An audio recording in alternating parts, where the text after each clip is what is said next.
Bonsoir et bienvenue dans Chronique criminelle, votre magazine de faits divers sur NT1. Chaque semaine, nous revenons en images sur des affaires judiciaires qui ont fait la une de vos quotidiens.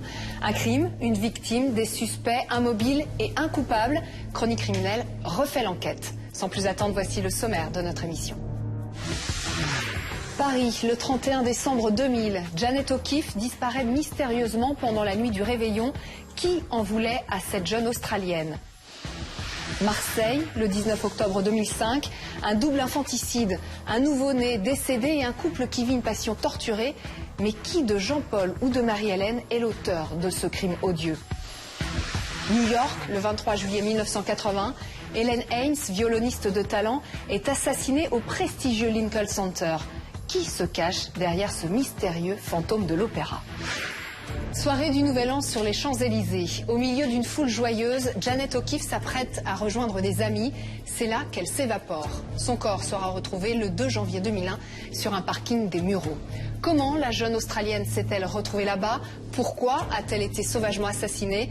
L'affaire du RER-A, un meurtre à la Saint-Sylvestre. C'est l'histoire d'une jeune Australienne de 28 ans, Janet O'Keefe, qui rêvait de venir à Paris. Elle voulait connaître l'Europe, apprendre le français. Elle souhaitait en fait rester un peu plus longtemps.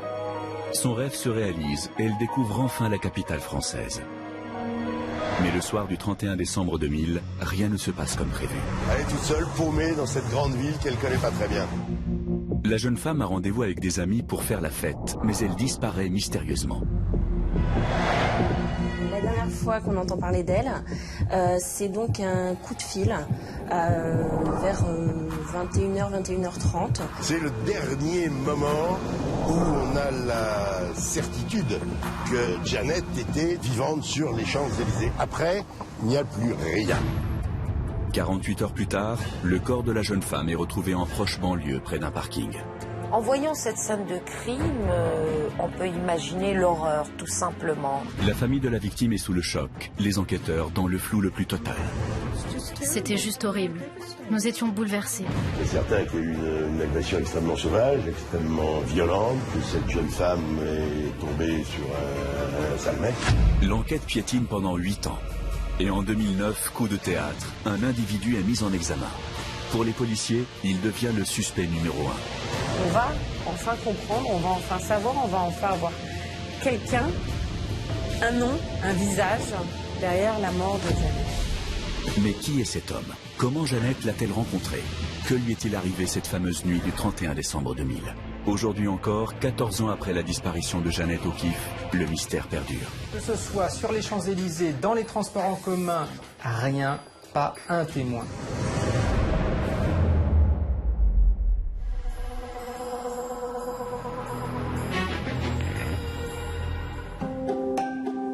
Paris, 31 décembre 2000. La capitale française s'apprête à fêter la Saint-Sylvestre. Ce soir-là, sur les Champs-Élysées, seule au milieu de la foule, une Australienne de 28 ans qui parle à peine le français. C'est un petit gabarit, les yeux bleus, brune, les cheveux un petit peu longs. Elle est entre le babacool et l'étudiante. On la remarque à peine dans la rue. C'est une fille qui ne se maquille pas, qui ne porte pas des vêtements sexy.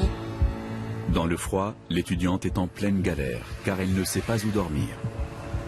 On a une jeune femme sur les Champs-Élysées qui est en détresse, qui a un gros sac à dos. Toutes ses affaires, elle a quitté sa résidence le jour même. Alors que Paris va basculer dans la folie du Nouvel An, tout le monde ignore le désespoir de cette jeune inconnue. La dernière fois qu'on entend parler d'elle, c'est donc un coup de fil vers 21h, 21h30 à la mère de l'amie chez qui elle devait se rendre, qui lui indique de prendre le train pour les rejoindre dans le Val d'Oise. Mais la jeune femme n'arrivera jamais à destination. À la recherche d'un abri pour la nuit, elle disparaît mystérieusement.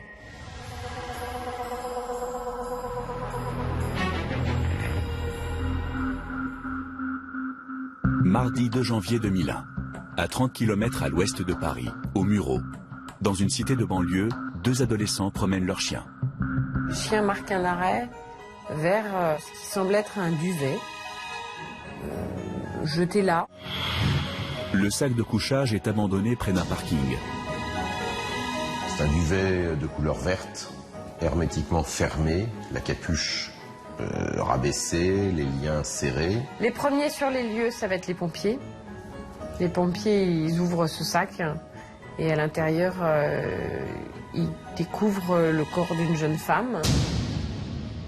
Elle est visiblement décédée depuis un certain temps, on ne peut plus rien faire pour elle. La tête porte de très nombreuses traces de coups, est enfoncée. Il y a visiblement au niveau du cou sillon important. En voyant cette scène de crime, on peut imaginer l'horreur, tout simplement. Un crâne fracassé, des traces de strangulation.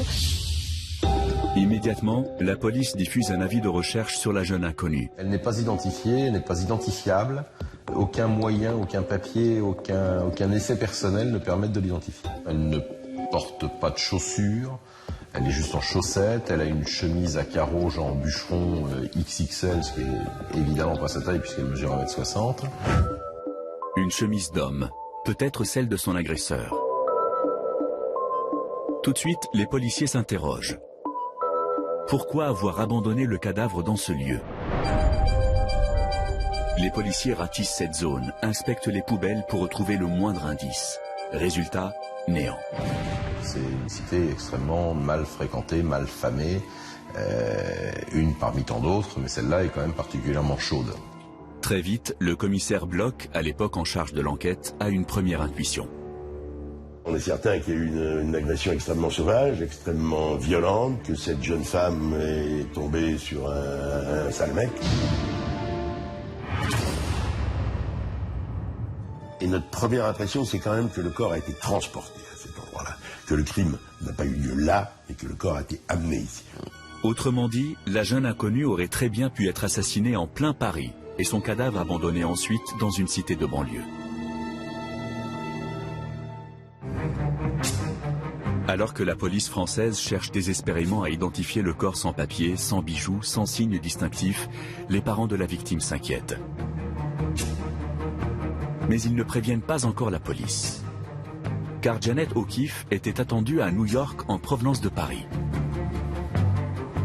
La jeune fille devait quitter la France le 2 janvier pour rejoindre sa famille aux États-Unis. Si elle n'a pas pris l'avion en France, à Paris, à Roissy, c'est qu'il lui est arrivé quelque chose. C'était juste horrible. Nous étions bouleversés. J'étais comme un enquêteur, passant des coups de fil jour et nuit, envoyant des emails à la police. C'est la police mondiale, Interpol, qui finit par faire le lien entre le corps retrouvé en France et la disparition de l'Australienne. Le 9 janvier, Interpol nous transmet une demande de l'Australie qui nous signale la disparition en France d'une jeune Australienne qui s'appelle Janet O'Keefe. Il a fallu 48 heures pour faire le rapprochement, en recevant des photos, etc., le rapprochement absolu entre cette disparition signalée via l'Australie, à la France via l'Australie, et le corps qu'on avait découvert au Muro à la Cité des Musiciens. Le lien est fait, la victime est identifiée. Le jour même, la police australienne prévient les parents. Quand j'ai vu la police arriver, j'ai ouvert la porte et j'ai compris tout de suite pourquoi les policiers étaient là. Et papa a appelé. D'une voix étranglée, il a dit « Janet est morte ». Il manque encore une reconnaissance formelle et ça, malheureusement pour elle, c'est Denise O'Keefe et son mari qui vont venir spécialement des États-Unis reconnaître le corps de celle qui s'avère effectivement être Janet. Le commissaire Bloch leur fait la promesse de retrouver le meurtrier de leur fille. Mais à ce stade de l'enquête, il y a peu de certitudes. Notamment en ce qui concerne l'arme qui a blessé la jeune femme. Alors à l'autopsie, ce qu'on relève, c'est effectivement des traces de coups sur la tête, mais des traces de coups sur la tête qui sont dues à des objets différents. Le médecin légiste parle de batte de baseball, peut-être un objet coupant aussi, enfin de plusieurs objets, mais aucun de ces coups à la tête n'est mortel. Janet O'Keefe n'a pas seulement été frappée, elle a été également étranglée. Il y a une deuxième surprise, c'est qu'elle a été étranglée, mais elle a été étranglée de deux manières différentes. C'est-à-dire on constate un étranglement manuel, on voit les traces de doigts, et ensuite, enfin on imagine ensuite, en tout cas, également un étranglement avec un lien. Autre révélation lors de l'autopsie, Janet O'Keeffe n'a pas été violée. Mais le meurtrier a tout de même laissé une trace qui permettrait de remonter jusqu'à lui, un élément crucial. On relève sous ses ongles de la peau humaine, des fragments de peau humaine. Ce qui laisse supposer qu'elle a essayé de se défendre, qu'elle a griffé son agresseur. Cet ADN sous ses ongles, il va avoir des points communs, des concordances avec le même ADN qu'on va retrouver sur des éléments pileux dans le duvet. Autrement dit, le duvet dans lequel a été retrouvée Janet O'Keeffe appartenait probablement à son meurtrier. Un ADN masculin est alors isolé. Mais on va s'apercevoir qu'il est totalement inconnu des services de police. Impossible alors de répondre à la question que tout le monde se pose. Qui a tué Janet ?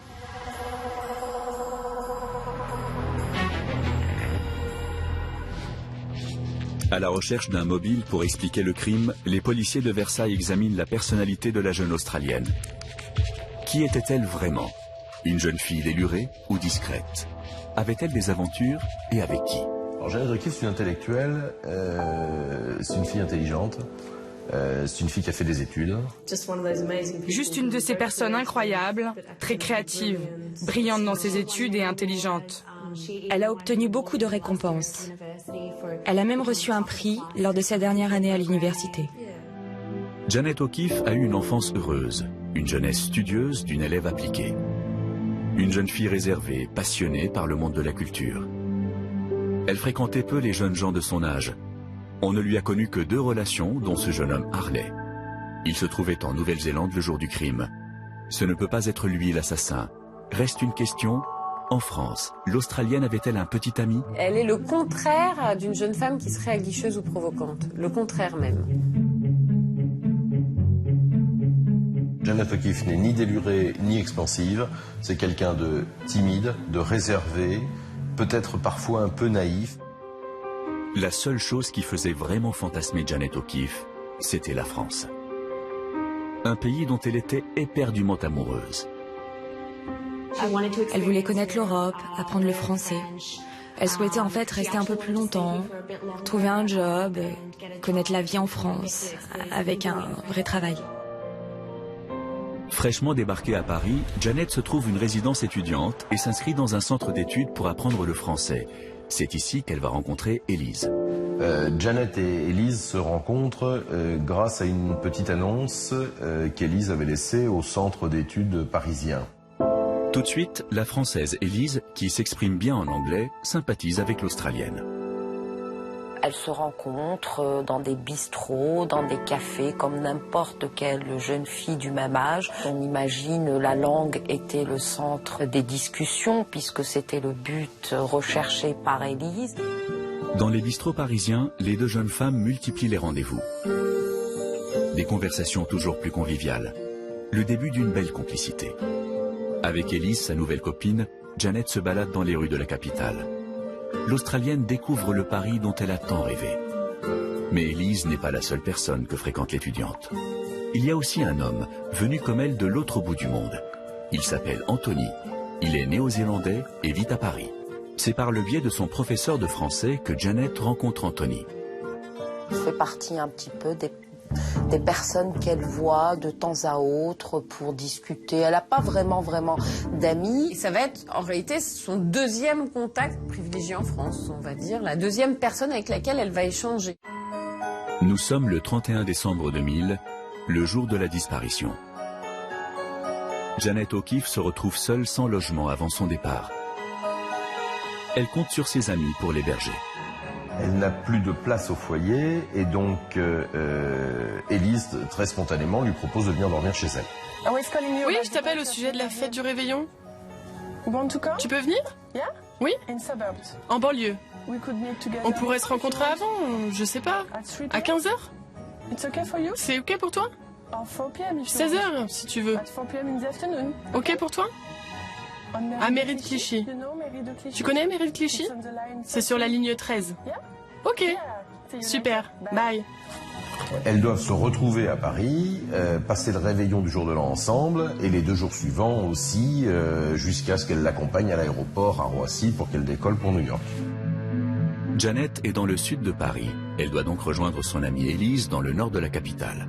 Mais de la gare de Savigny-sur-Orge dans l'Essonne au métro Mairie de Clichy, l'itinéraire n'est pas forcément très évident pour cette étrangère privée de portable. Station Mairie de Clichy. Sur les lieux du rendez-vous, Élise guette dans le froid hivernal l'arrivée de son amie. Mais après plus d'1 heure d'attente, aucune nouvelle de la jeune Australienne. Janet O'Keeffe y est allée, mais elle n'a jamais retrouvé sa copine. Alors, est-ce qu'il y a eu une erreur sur l'heure? Parce qu'elle a d'abord parlé de 15 heures, puis ensuite de 16 heures. À 3 heures? Ou 4 heures, si tu veux. À 4 heures, dans l'après-midi? À Mairie de Clichy. Tu connais Mairie de Clichy? C'est sur la ligne 13. Est-ce qu'il y a plusieurs stations de métro qu'elle aurait pu confondre? Clichy, Mairie de Clichy, Porte de Clichy? C'est une possibilité. Elle attend, rien du tout. Elle se dit, elle m'a fait faux bon, donc elle retourne chez elle. À 17h30, Élise regagne son domicile, ignorant que l'Australienne se retrouve livrée à elle-même le soir du réveillon. Mais alors, vers qui Janet, perdue dans un pays qu'elle ne connaît pas, peut-elle se retourner? Nous sommes sur les Champs-Élysées en début de soirée. Les policiers échafaudent des hypothèses sur le parcours de la jeune Australienne. Alors après le rendez-vous raté de Clichy, on peut supposer que Janet reprenne le métro. Elle se rend vers les Champs-Élysées. Elle est chargée, il fait froid, c'est la veille des fêtes, ne parlant pas le français, on l'imagine un peu perdue. Métro Miroménil, à 2 pas de la plus belle avenue du monde. Janet O'Keeffe s'angoisse. Elle vient de rater Élise. Qui pourrait l'aider? Reste son second contact en France, son ami Anthony. Elle l'appelle donc d'une cabine téléphonique. Grâce au relevé téléphonique d'Élise et d'Anthony, les policiers localisent précisément les cabines utilisées par Janet O'Keeffe. Ils identifient la bouche de métro qu'elle a pu emprunter ce soir-là. Comme il y a 14 ans, le commissaire Bloch refait le chemin. C'est de cette cabine publique qu'elle appelle Anthony vers 18h en lui donnant rendez-vous sur les Champs-Élysées vers 20h dans un restaurant pour qu'ils dînent ensemble. Au moment où Janet raccroche, il lui reste environ 2 heures à passer avant de retrouver son ami Anthony. Elle s'est baladée dans le secteur, elle s'est promenée dans le secteur. Les Champs-Élysées, c'est à 2 encablures d'ici, c'est tout près. Et elle est seule. Elle est toute seule, paumée dans cette grande ville qu'elle connaît pas très bien. Sans son foyer qu'elle a quitté, sans argent pour une nuit d'hôtel, Janet reste persuadée qu'elle peut encore s'abriter chez ses amis. Il est 20h, elle se rend au rendez-vous, elle y est, elle cherche, elle attend.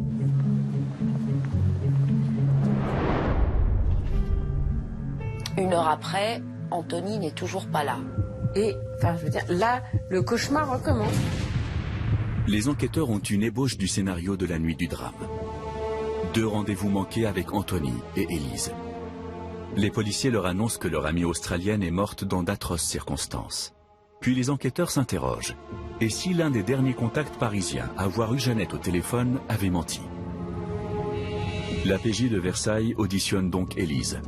Élise est retrouvée, elle est entendue, elle semble de parfaite bonne foi, elle dit « mais moi je suis arrivée à 16h au métro Mairie de Clichy, j'ai attendu, j'ai fait toutes les sorties, je me suis inquiété, je suis resté 1 heure sur place. » Elle est même affectée par cette nouvelle, ce qui est complètement normal, parce qu'elle a l'impression que si elle avait été au rendez-vous, si elle s'était retrouvée à ce rendez-vous, eh ben il ne serait rien passé, c'est probablement vrai. Élise n'est plus soupçonnée par la police. Reste Anthony, le 2e rendez-vous raté. Anthony, un homme qui va beaucoup intéresser les enquêteurs pour une bonne raison. Anthony, à défaut d'avoir un profil d'assassin, lui, il y a un élément dans le dossier qui prouve qu'il a menti. Effectivement, il ment, à un moment il nous ment. Dans un premier temps, il dit qu'il est arrivé au rendez-vous, mais trop tard, et qu'il était coincé dans les bouchons, dans les embouteillages, etc. Là, on a un type qui a rendez-vous avec la victime juste avant qu'elle disparaisse, à 1 heure où elle disparaît, en gros, et qui ment. Il a le bon profil, Pépère, hein. Anthony devient alors le suspect numéro 1. Quand il réalise qu'il est passé en garde à vue et les risques qu'il encourt, il décide de s'expliquer. Il se justifie en disant, tout simplement, j'avais pas envie de passer la soirée avec elle, je la trouvais un peu dépressive, un peu tristounette, et j'avais envie de me marrer, et puis voilà, c'est tout. Pour les sœurs de Janet, un tel comportement est incompréhensible. D'après ce que nous savons, il ne s'est pas rendu au rendez-vous ou était en retard. En tout cas, il a fait preuve de mauvaise volonté. C'était le réveillon, il avait d'autres projets et ne voulait pas se déranger. Quand on sait que par ce manque d'élégance, après avoir attendu 1 heure, elle a repris son chemin et qu'il lui est arrivé ce qui lui est arrivé, je suis pas sûr qu'il dorme très bien toutes les nuits. Comme Anthony a menti, les policiers doutent. Mais l'ADN retrouvé sur la scène de crime va le blanchir définitivement. Comparaisons ADN qui sont faites entre l'ADN qui est retrouvé sous les ongles de Janet et son ADN à lui, non, rien à voir. C'est pas non plus ces éléments pileux qu'on retrouve dans le duvet. Et puis on est loin de ses bases. Anthony, il a jamais mis les pieds au bureau. Et donc il est remis dehors. C'est pas lui. Alors, qui a tué Janet O'Keefe? Les enquêteurs repartent à zéro.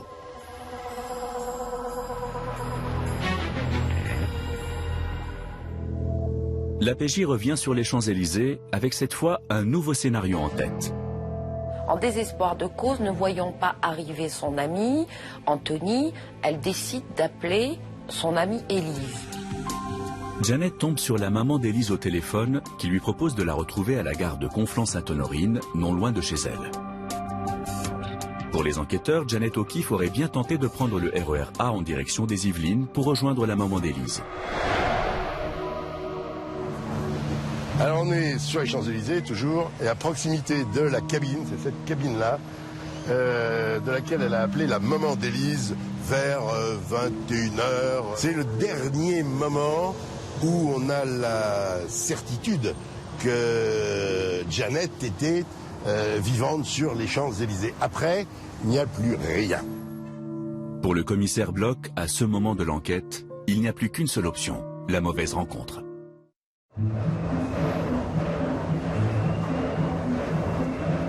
C'est ici, sur les Champs-Élysées, que Janet a probablement croisé son assassin.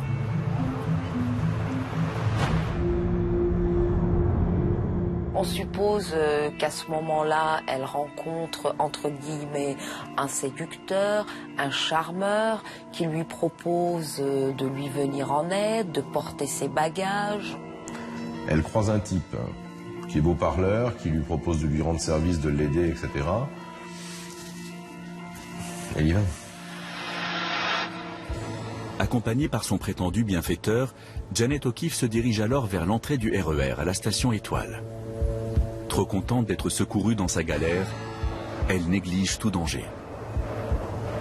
À la recherche d'éventuels témoins, les policiers refont le trajet. Eh bien, on peut imaginer qu'ils sont donc à la station Charles de Gaulle Étoile et qu'ils lui proposent simplement de l'accompagner jusqu'à là où elle doit se rendre, c'est-à-dire à Conflans-Findoise. C'est cette station-là. C'est pas compliqué, la ligne est directe. Mais on peut aussi prendre d'autres lignes. On peut notamment, en changeant de ligne simplement, arriver au Murau. Au Murau, autrement dit, la cité des musiciens où le cadavre de la jeune femme a été retrouvé. Mais qui est cet inconnu avec qui Janet a disparu? Les policiers vont faire un travail de fourmi. Ils vont questionner tous les gens susceptibles d'avoir aperçu le couple. Alors, les enquêteurs vont faire un énorme travail sur les contrôleurs du train. C'est-à-dire qu'avec la photo de Janet, ils vont faire tous les trains aux heures où elle est censée avoir pris ce train en direction des Mureaux. Alors évidemment, on cherche à savoir s'il y a des caméras qui ont filmé son déplacement entre les Champs-Élysées et soit Herblay, soit... Et il n'y a aucune trace. Du RER Charles de Gaulle à la gare des Mureaux, des recherches lancées sur tout le réseau de banlieue ne donnent rien.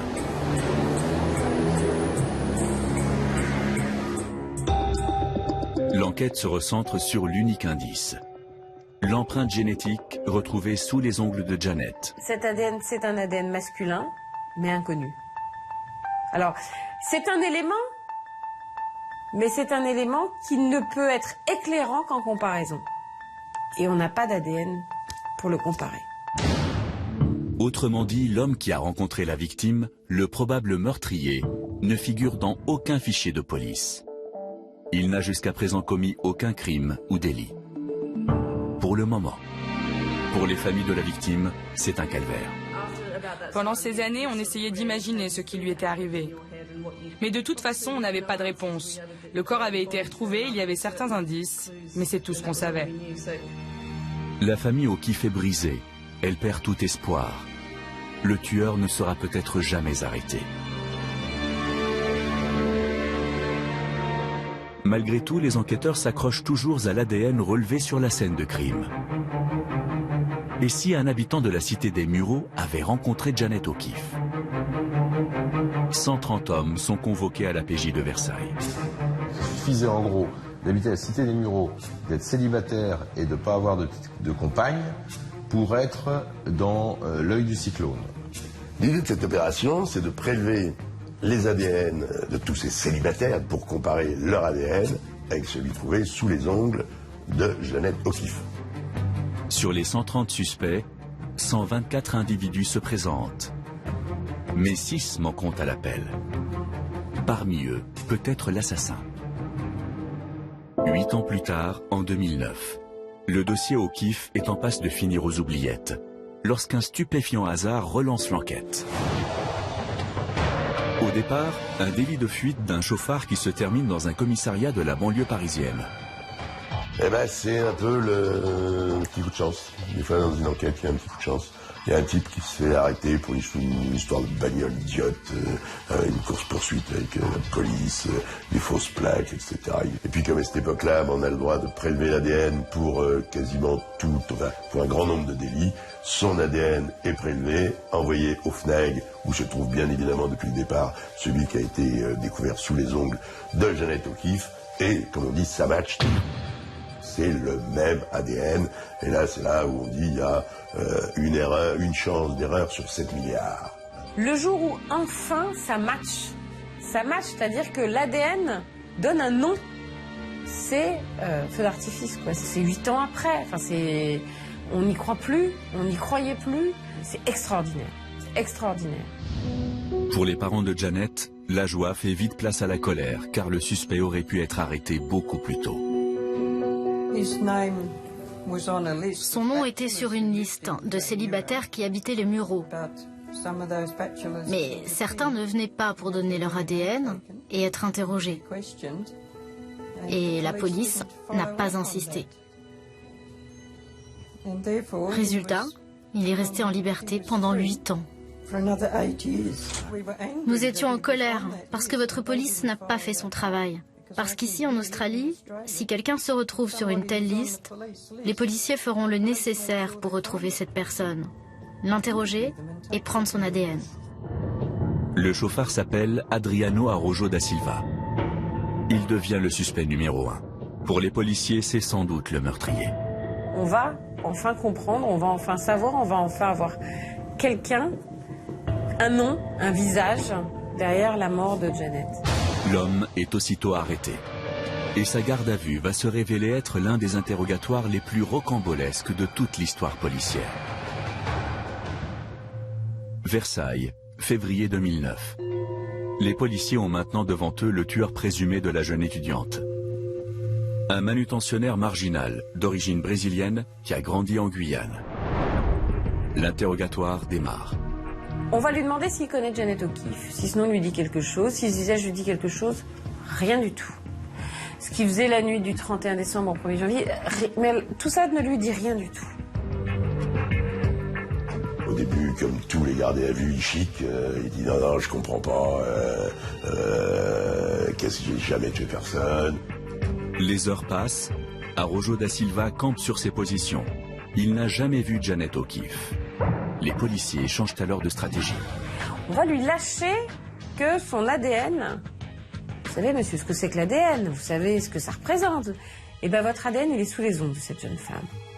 Ah, mais maintenant que vous m'en parlez, hop, immédiatement, il s'adapte. Il invente, je crois, ils m'ont raconté une histoire d'agression. Elle était en train de se faire, une jeune fille se faire agresser par des mecs, etc. J'ai volé à son secours et je comprends pas pourquoi c'est moi qui l'ai agressé. C'est alors que va se produire un épisode incroyable. Le suspect formule une requête à la limite de la légalité. Il va demander à communiquer avec sa compagne. C'est pas tout à fait légal, mais le policier est intelligent et se dit qu'il vaut mieux peut-être faire une petite entorse au règlement et obtenir ensuite des explications satisfaisantes. Et donc ce policier intelligent va laisser Arrojo, sous contrôle évidemment, communiquer avec sa compagne. Et là, il lui annonce, il lui dit, écoute, voilà, j'ai fait une bêtise, il y a quelques années, j'ai tué une femme et je vais devoir partir en prison longtemps, il faut que j'assume, je vais aller en prison parce qu'il y a des années, j'ai tué une femme. Ainsi, le suspect a donc avoué le crime. Non pas aux enquêteurs, mais à sa propre compagne. Que va donc faire le policier après avoir entendu une telle confession?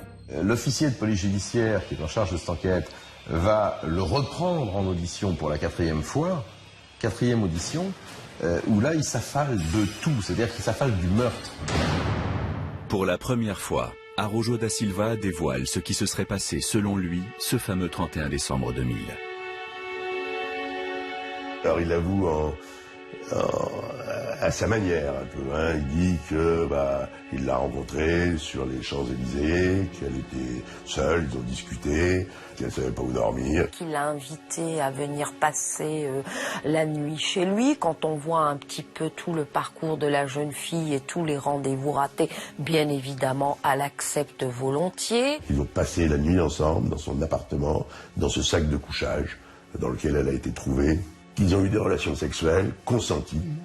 Et au beau milieu de la nuit, il a quelques envies de recommencer.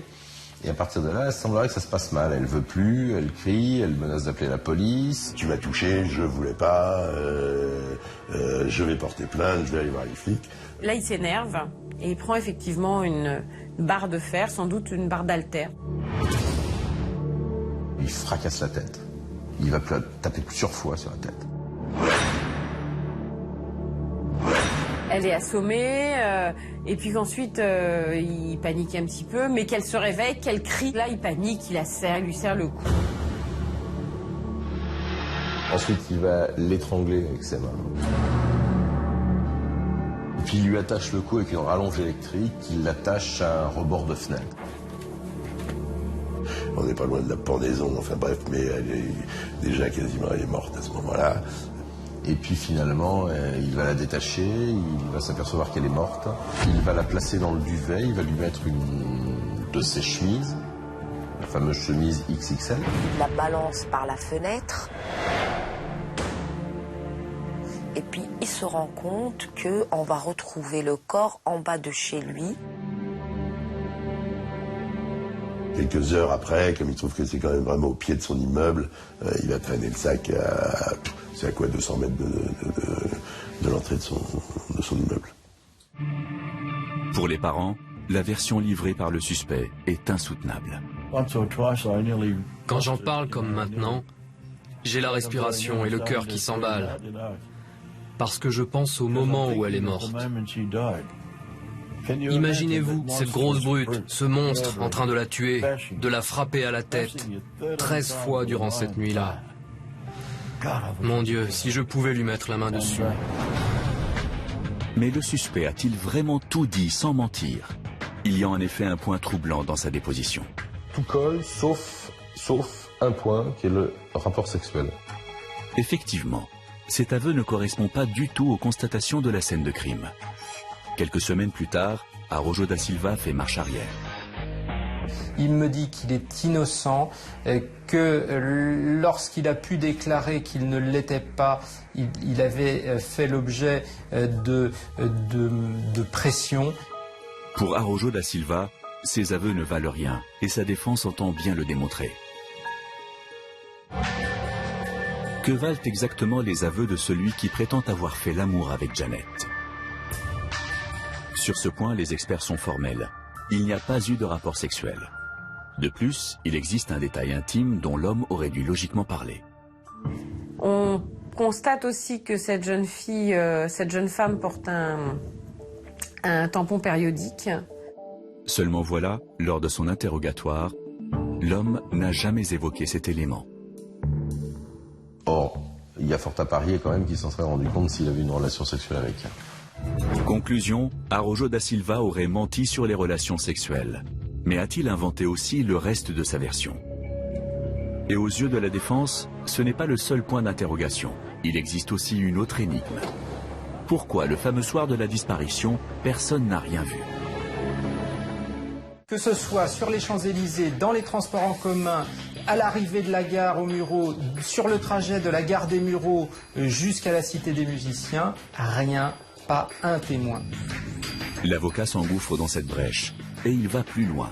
Aucun élément ne confirme les déclarations de son client qui prétend avoir jeté les vêtements de Janet dans les poubelles. Pourtant, les enquêteurs ont bien ratissé la cité après le crime. Si M. Araújo da Silva s'était effectivement débarrassé de ses affaires dans une poubelle, eh bien je pense que les enquêteurs l'auraient trouvé.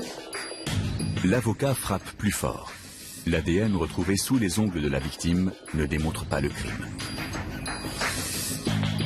Nous avons des éléments matériels qui montrent qu'ils se sont rencontrés, qu'il y a eu un contact entre eux, aucun élément matériel irréfutable qui démontre la culpabilité et le fait que M. Araújo da Silva lui ait donné la mort. Fort de ces éléments, l'avocat a décidé de plaider l'acquittement devant la cour d'assises. Araújo da Silva se dira innocent. «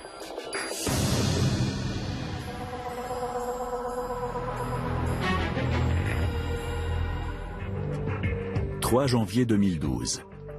À Versailles, c'est le procès du tueur présumé. Les sœurs et le frère de Janet ont fait le déplacement. Est-ce qu'aujourd'hui, en face de mes clients, il va choisir de leur dire la vérité? Je veux pouvoir y croire. Nous devons affronter tout cela de nouveau pour savoir ce qu'il s'est passé. Comment a-t-elle connu cet homme? Pourquoi a-t-il fait ça? On veut être sûr que justice soit faite, alors on aidera au maximum. C'est le jour clé du procès. Sous une pluie battante, l'accusé passe la souricière. Pour justifier que son ADN ait été retrouvé sous les ongles de la victime, Araújo da Silva est prêt à tout. Et Araújo da Silva va se lancer dans un espèce de déballage absurde, abject. Le 31 janvier 2000, à l'écouter, la rencontre improvisée entre Janet et lui aurait basculé dans une liaison libertine à la sexualité débridée. D'une rencontre avec une jeune femme avec laquelle très vite ils ont des projets sexuels, de fantasmes, de faire l'amour dans le train. Il raconte comment il a cette relation sexuelle dans la cabine des toilettes du train qui l'emmène de Saint-Lazare aux Mureaux. Il ne nous a épargné aucun détail. Et j'irai pas plus loin, mais des détails dégueulasses. Après le récit indécent et détaillé de l'accusé, un malaise envahit le prétoire. Nous sommes choqués qu'il invente encore une histoire. Il a dit que notre sœur a eu une relation sexuelle avec lui dans un train. Mais elle n'aurait jamais eu une relation avec un inconnu. Et encore moins dans un train. Les victimes étaient outrées, scandalisées. C'est-à-dire que non seulement c'est une double peine, hein, on leur tue leur sœur et en plus de ça on leur explique en gros que leur sœur est une salope. Même l'avocat de l'accusé est désorienté. Les élucubrations pornographiques de son client démolissent toute la défense. Quand on parle de détails très intimes, très crus d'une personne qui est décédée, ça ne donne pas un regard favorable sur la personne qui évoque ça. Je ne suis pas certain que ça ait été approprié. L'avocat est déstabilisé. La partie semble perdue pour lui. Désormais, personne n'écoutera sa plaidoirie dans laquelle il réclame l'acquittement. Dans le prétoire, l'avocat général réclame 30 ans de prison au nom de la société. Les jurés délibèrent. Puis la condamnation tombe et les premiers sourires apparaissent du côté des parties civiles. C'est exactement ce qu'on voulait. Mais je crois qu'on est simplement content d'entendre ça. Immédiatement après le verdict, les sœurs et le frère de Janet appellent les parents de la victime. Araújo da Silva a été condamné à 30 ans de réclusion criminelle.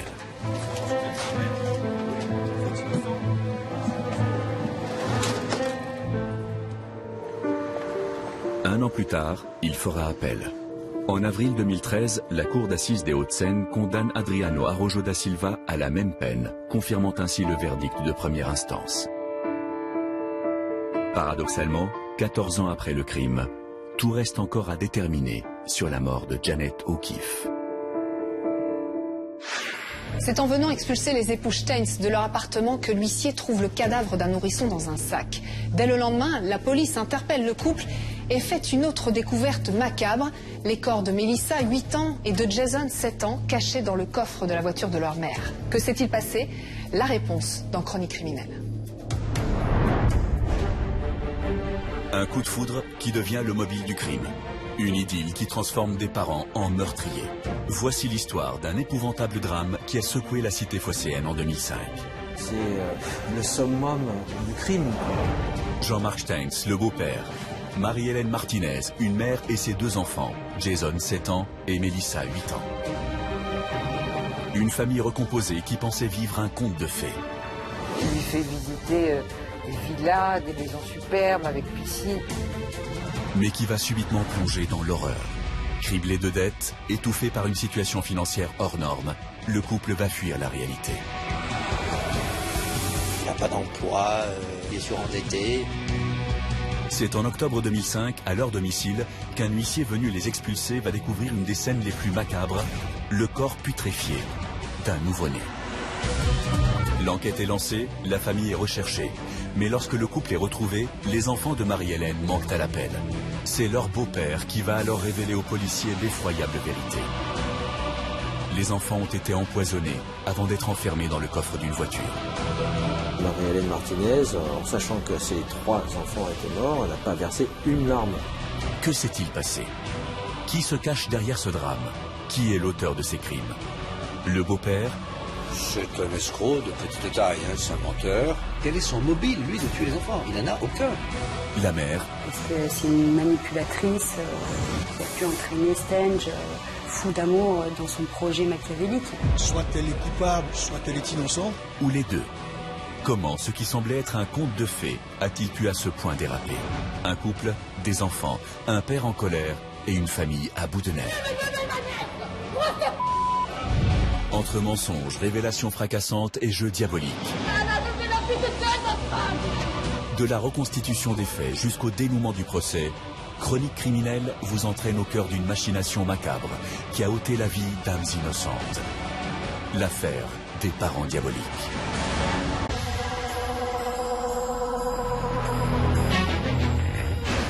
Marseille, le 19 octobre 2005.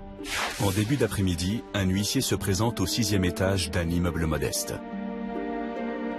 Les occupants de l'appartement n'ont pas payé leur loyer depuis plus de 5 ans. Comme le veut la procédure, l'huissier est accompagné d'un policier. Les 2 hommes frappent à la porte. Personne. Un serrurier force l'entrée. À l'intérieur, la famille est absente. En vidant l'appartement, sur le lit, une tache brunâtre attire l'attention. Peut-être du sang. Les hommes de loi ne sont pas au bout de leur surprise. Sur le balcon, il y a un sac. Et à l'intérieur, une macabre découverte. Le corps d'un nouveau-né en état de décomposition. Immédiatement, la police judiciaire est saisie de l'enquête. Les occupants sont tout de suite identifiés. Il s'agit de Jean-Paul Steins, 36 ans, et de sa femme Marie-Hélène, 26 ans. À part ce problème de loyer impayé, c'est un couple sans histoire. Les enquêteurs interrogent les voisins. Dans l'immeuble, personne ne les a vus depuis 1 mois. Seulement 24 heures après l'ouverture de l'enquête, un coup de fil met les policiers sur une piste. À Salon de Provence, un hôtelier signale qu'un couple n'a pas payé sa note depuis 1 mois. Des mauvais payeurs nommés Steins. Comment peuvent-ils croire, descendant sur leur propre identité, dans un hôtel où ils sont déjà descendus? Ils signent leurs traces. Donc il y a un côté où, venez m'arrêter, quoi. Marie-Hélène et Jean-Paul Steins sont placés en garde à vue. Le mari assure que le nourrisson décédé retrouvé sur le balcon est bien celui du couple. Selon lui, l'enfant serait mort-né. Puis Jean-Paul Steins fait une seconde révélation terrible. 2 autres enfants que sa femme a eus lors d'une précédente union sont morts également. Mélissa, 8 ans, et son petit frère Jason, 7 ans. Une tragédie qui ne semble pas émouvoir la mère de famille. Comment peut-on imaginer qu'une mère qui vient de perdre 3 enfants, ait pu se rendre dans un hôtel? Les enquêteurs de police ont constaté que Marie-Hélène Martinez, en sachant que ses 3 enfants étaient morts, n'a pas versé une larme. Le mari Jean-Paul Steins indique alors aux policiers l'endroit où sont cachés les corps. Au milieu de la nuit, les enquêteurs se rendent dans un parking souterrain de Marseille. C'est là que la police judiciaire découvre les corps de Mélissa et Jason, dans la voiture de leur mère. On ne peut pas oublier ces images de ces 2 enfants dans le coffre d'une voiture. Et c'est quelque chose que vous gardez en vous toute une vie. La mort d'enfants dans ces conditions-là, évidemment, est un traumatisme pour l'ensemble de la communauté scolaire. Et très sincèrement, c'est des affaires qui vous hantent. Interrogé, le mari avance une première version. Les enfants seraient morts accidentellement. Mais alors s'il s'agit d'un accident, pourquoi le couple a-t-il quitté son appartement? Pourquoi les Steins sont-ils restés cloîtrés 1 mois dans cet hôtel? Sont-ils des victimes, des parents totalement déboussolés par cet effroyable drame, ou au contraire, un couple diabolique, capable d'éliminer froidement leurs enfants? Pour tenter de comprendre, la police explore le passé du couple.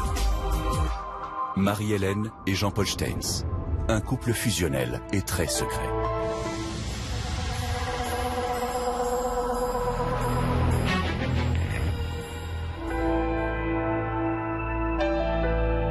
Tout commence 5 ans auparavant, en 2000. Jean-Paul Steins croise le regard de Marie-Hélène. À l'époque, la jeune femme vit en couple avec Antoine, le père des 2 enfants. Mélissa et Jason. Pour la première fois, il accepte de témoigner. Jason, c'était quelqu'un de très intelligent. Même moi, c'était déjà comme personne. Hein. Même moi, il m'impressionnait 2 fois. Il avait 4 ans, et donc mon frère Jean-Philippe lui avait appris un peu à taper sur l'ordinateur. Donc on l'a laissé, et il s'est débrouillé tout seul. Mélissa, moi je la voyais pas comme une fille un peu dégourdie, mais c'était ma préférée. Je ne sais pas pourquoi. Peut-être parce qu'elle est née avant terme et qu'elle est restée 15 jours en couveuse. À 21 ans, Marie-Hélène vit modestement avec Antoine et leurs 2 enfants. Pour arrondir ses fins de mois, la jeune femme travaille comme serveuse à Aubagne. C'est là qu'elle rencontre un homme qui va bouleverser son existence. Un certain Jean-Paul Steins. Elle rencontre Steins qui va la suivre partout, de restaurant en restaurant, où elle, petite serveuse, elle va travailler. Il lui fait miroiter une vie, peut-être pas de princesse, on a parlé de vie de princesse, mais enfin, en tout cas une vie meilleure. Jean-Paul Steins travaille comme comptable dans une entreprise de fruits et légumes. Une société dont il est aussi actionnaire. Côté cœur, il vit en couple. Il est même, depuis quelques mois, père d'un petit garçon. Une vie a priori heureuse. C'est alors que l'homme bascule dans une passion étourdissante. Entre eux, c'est tout de suite le coup de foudre. Ils deviennent amants. Marie-Hélène quitte alors son mari Antoine pour s'installer avec ses 2 enfants chez son nouveau compagnon, Jean-Paul Steins. Très rapidement, le jeune couple décide de se marier. Marie-Hélène croit vivre alors un véritable conte de fées, mais ses rêves vont rapidement être brisés. Jean-Paul devient possessif à l'égard de sa nouvelle compagne. Il va même jusqu'à empêcher Marie-Hélène de sortir et de voir ses amis. Le couple vit isolé, coupé du reste de leur famille. Dévoré par sa jalousie, le mari va devoir affronter une épreuve. L'année de son mariage, Jean-Paul Steins perd son emploi de comptable. Il est licencié pour escroquerie et détournement de fonds. Il aurait volé dans les caisses de l'entreprise plus de 70 000 €. C'est un escroc de petite taille, hein, c'est pas les grandes ce monde. C'est un menteur. Mais je crois qu'il est dans cette espèce de passion complètement folle pour cette femme. Ça l'amène à tout, ça peut l'amener à tout. Jusqu'à voler sa propre mère. Jean-Paul Steins n'hésite pas à souscrire des crédits en son nom sans jamais lui en parler. Des arnaques que Claudette ne découvrira que des mois plus tard. Quand tous ces problèmes d'argent sont arrivés, j'ai fait une grosse dépression. Quand vous avez le téléphone qui sonne sans arrêt, même au travail, ils appelaient pour me rappeler que je devais des sous et tout. J'ai été voir le médecin qui m'a donné un traitement. Coupée du monde, Marie-Hélène semble tout ignorer des problèmes financiers de son mari. Car Jean-Paul ne lui dit rien. Il fait semblant d'aller travailler tous les matins. Pas un mot sur le licenciement, pas une information sur le loyer impayé. Le mari veut sauver les apparences. Un couple qui vit loin du monde. Les enfants qui ne sont pas scolarisés. Antoine, le père biologique de Jason et Mélissa, devrait logiquement s'alarmer. Mais il ne bouge pas, car il ne sait rien. Comme tout l'entourage du couple, Antoine n'a plus aucune nouvelle de ses enfants. Les Steins ont tout fait pour écarter le père biologique de Mélissa et Jason. Un jour, Marie-Hélène a profité d'une banale dispute à propos des vacances pour couper les ponts.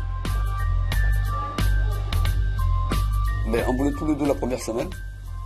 Et il me semble que l'année précédente, j'avais eu le jour de l'an. Donc je voulais profiter un peu du jour de l'an. Et madame, elle n'a pas voulu. Elle m'a dit, c'est mes enfants, je décide. Antoine ne veut pas que ses enfants souffrent de cette querelle d'adultes. Tous les 15 jours, ce papa attentif fait la route entre son domicile d'Oriol et Marseille. 1h30, aller-retour. Tout cela pour rien. À chaque fois, il trouve porte close. Marie-Hélène est injoignable. Il ne lui reste alors qu'une seule solution. Faire appel à un avocat. La seule réponse que je pouvais lui faire, c'était de lui dire il faut qu'on prenne une décision de justice, parce que tant que vous n'aurez pas de décision judiciaire, vous ne pourrez pas contraindre Marie-Hélène Martinez à vous montrer vos enfants. Mais moi je pensais qu'elle le faisait un peu exprès. Elle devait savoir que je devais descendre tous les vendredis et tous les samedis. Ils devaient mener leur propre vie, quoi. Ils ne devaient pas m'attendre, tout simplement. J'ai rarement vu un homme se battre avec autant de force, avec autant de persévérance pour voir ses enfants. À force de ténacité, le père des 2 enfants finit par obtenir du juge un droit de garde, mais cela ne change rien. Car les Steins refusent obstinément que Jason et Mélissa revoient Antoine. Du coup, le père de famille contre-attaque. Déterminé, il dépose plus d'une quinzaine de plaintes. En vain. Nous sommes en juin 2005.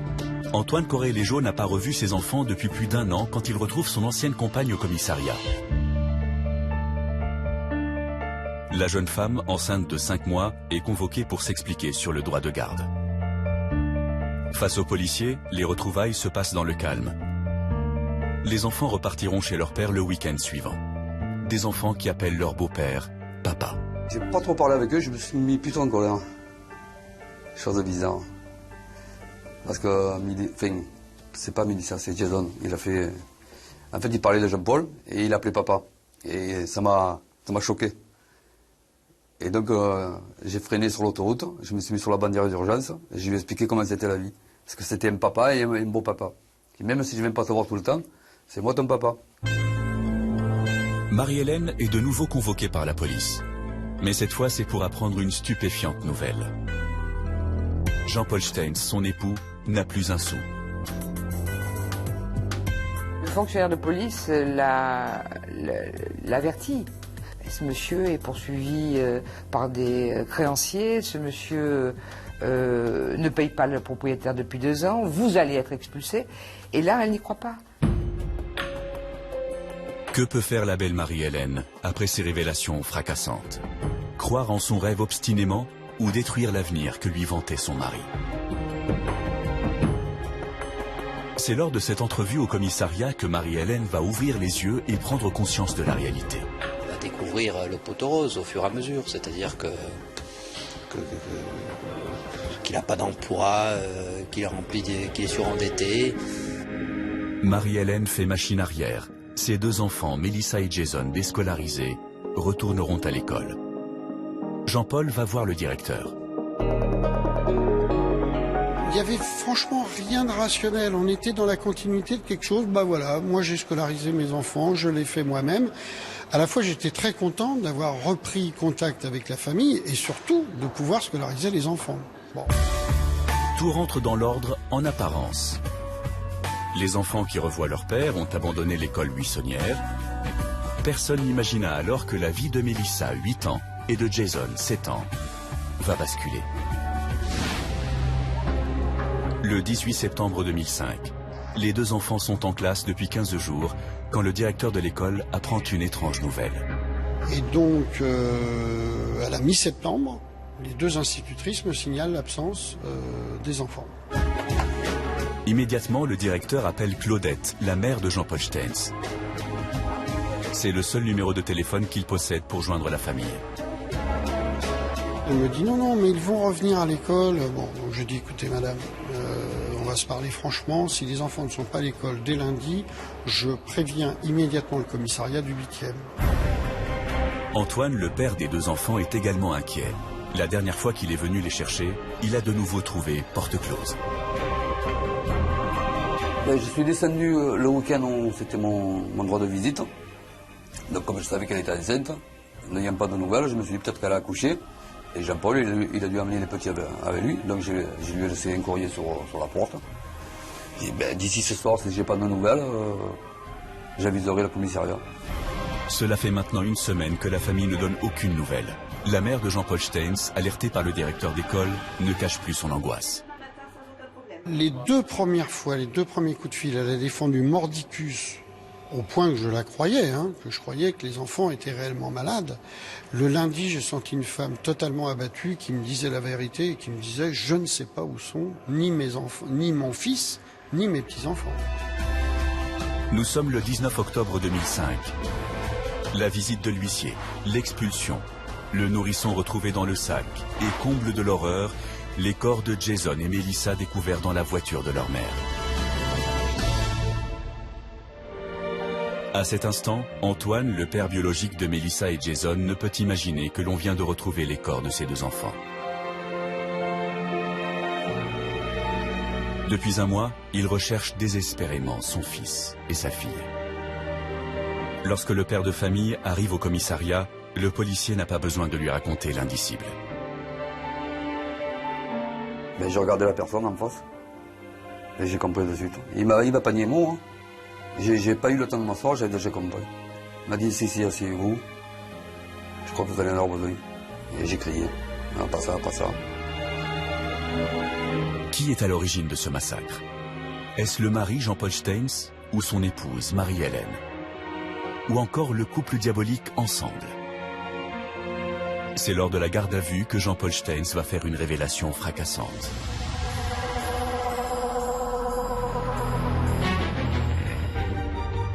Il affirme que la mort des enfants était en fait un accident. Un dérapage mortel. Le soir du drame, il a, dit-il, imaginé un terrible scénario. Il aurait mélangé un puissant cocktail de barbiturique à la viande des cannelloni.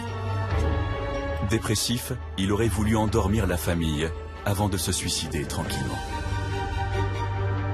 Il y a l'expulsion qui est prévue pour le mois d'octobre. Donc là, il se sent complètement perdu, il voit que tout explose et il ne supporte pas cela. Alors, plus que l'imminence de l'expulsion, c'est l'effondrement de son image. Et au-delà, la crainte que ça conduise Mme Martinez à s'éloigner de lui. Et ça, c'est une situation qu'il ne peut pas envisager. Jean-Paul Steins aurait voulu endormir sa famille, mais la dose médicamenteuse était trop forte. Les deux enfants n'auraient pas supporté. Selon lui, Marie-Hélène serait alors plongée dans un état comateux. Déboussolé, il aurait caché les corps de Jason et Mélissa dans la voiture de sa femme. Dans sa version, Jean-Paul serait ensuite retourné à l'appartement. Entre-temps, son épouse se serait réveillée et serait sur le point d'accoucher. Il laissait comprendre que quand il était revenu et qu'il avait aperçu finalement son épouse en train d'accoucher, ou ayant sur le point d'accoucher, eh bien tout ceci avait finalement mis à mal cette détermination qui était la sienne à se suicider. Dans cette première version, Jean-Paul Steins disculpe totalement sa femme. Marie-Hélène n'est au courant de rien. Il est le seul à l'origine du massacre. Selon Jean-Paul, sa femme aurait accouché d'un enfant mort-né. Il aurait caché le corps du nourrisson sur le balcon. Puis il aurait annoncé à son épouse la mort accidentelle de Jason et Melissa par intoxication alimentaire. Il ajoute qu'un médecin aurait amené les corps pour les autopsier. Sous le choc, Marie-Hélène aurait accepté de quitter l'appartement pour séjourner à l'hôtel. Donc c'est vrai qu'en général, quand on perd un enfant, les parents qui perdent un enfant, ils mettent beaucoup de temps à se reconstruire, voire même jamais. Or là, Marie-Hélène Martinez donne une impression de froideur, de distance. Alors peut-être qu'elle garde tout en elle, mais il n'y a rien. Moi, je me demande si dans sa tête, il n'y a pas, à ce moment-là, un déni. Le déni de la mort de ses enfants. Elle a accouché d'un enfant mort-né. On lui dit après que les deux autres sont également morts. Elle est seule dans la vie. Elle n'a plus que Steins. Devant les policiers, Marie-Hélène soutient la version de son mari, qui la dédouane totalement. Elle ignore tout des médicaments mélangés au cannelloni. Le rôle qu'elle joue au cours de ces auditions, c'est « je suis une femme soumise, donc j'ai fait totalement confiance à mon mari dans toute cette opération. Il me dit que c'est une intoxication alimentaire, moi je ne savais pas que c'était un empoisonnement, etc. etc. » C'est-à-dire que son rôle, c'est de dire « moi je sais rien, mon mari s'occupe toujours de tout ». Ce qu'on peut imaginer, c'est qu'à ce moment-là, ils se mettent d'accord sur une version commune. Dans l'hypothèse où nous sommes arrêtés par les services de police, voilà ce qu'on déclara. Et comme lui, c'est un amoureux bêlant, il lui dit « je prendrai tout sur moi ».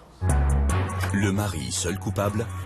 Et si les enfants avaient été drogués pour ne pas gêner les parents pendant leurs étreintes?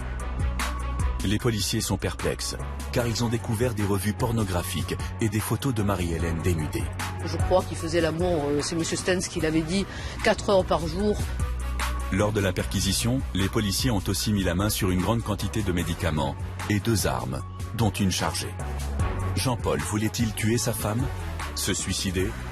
Ou le couple avait-il décidé d'en finir ensemble? Il savait que de toute façon, il n'y avait pas d'issue. Et que peut-être il pensait, quand il amène ses armes et ses médicaments, à se suicider et à tuer Marie-Hélène Martinez. C'est une possibilité.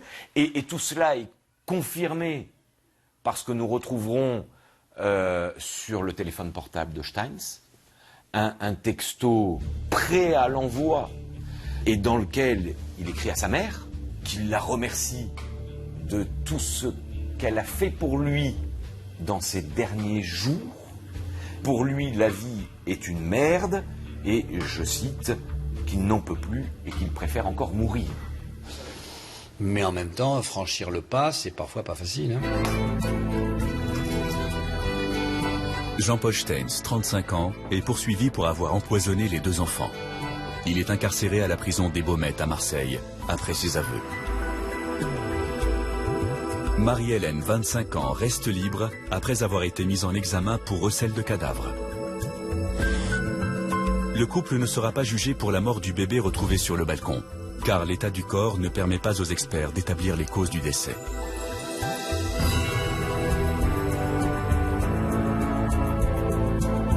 Quelques mois après la mort de ses 3 enfants, Marie-Hélène reprend contact avec son ancien compagnon afin de le convaincre de son innocence. Au tout début, je pensais que c'était vraiment un coup de folie, je ne sais pas si ça existe. Et puis, après, 4 ou 5 mois après qu'elle m'ait contacté, donc elle m'a donné un peu des explications. Et là, elle est arrivée à me convaincre. Et comme je la connaissais un peu déjà, et je savais un peu ce que M. Steins m'avait fait un peu avant, ben, j'ai donné mon entière confiance à Marie. Marie-Hélène retrouve son ex-compagnon et semble avoir totalement oublié son mari derrière les barreaux. Elle ne répond pas à ses lettres et ne lui donne aucune nouvelle. La jeune femme demande le divorce. Libérée de son mari, elle rencontre à nouveau quelqu'un. Elle a fini par rencontrer un homme à Aubagne, plus âgé qu'elle. 4 mois plus tard, ils ont conçu un enfant. c'est la notion de l'enfant réparateur. Je ne suis pas sûr qu'elle ait des attentes très fortes de maternité. Mais l'enquête va rebondir. Les dernières analyses scientifiques démontrent que Melissa et Jason ont été drogués aux tranquillisants pendant des mois. Un empoisonnement régulier et massif.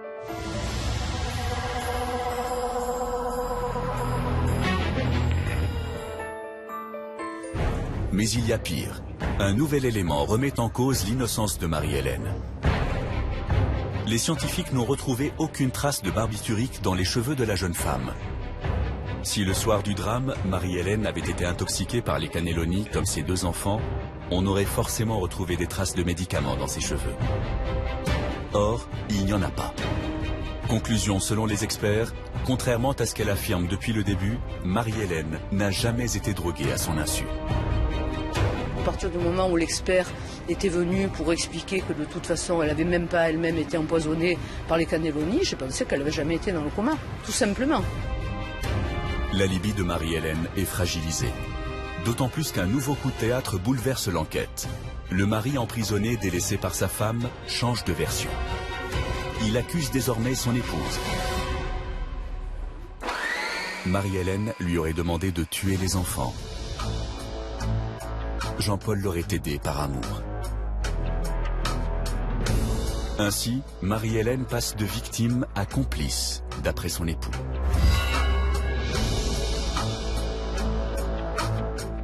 Dans un premier temps, il a dit que les enfants étaient morts accidentellement. Il n'a jamais dit qu'il avait tué ces 2 enfants. Il a dit c'est accidentel.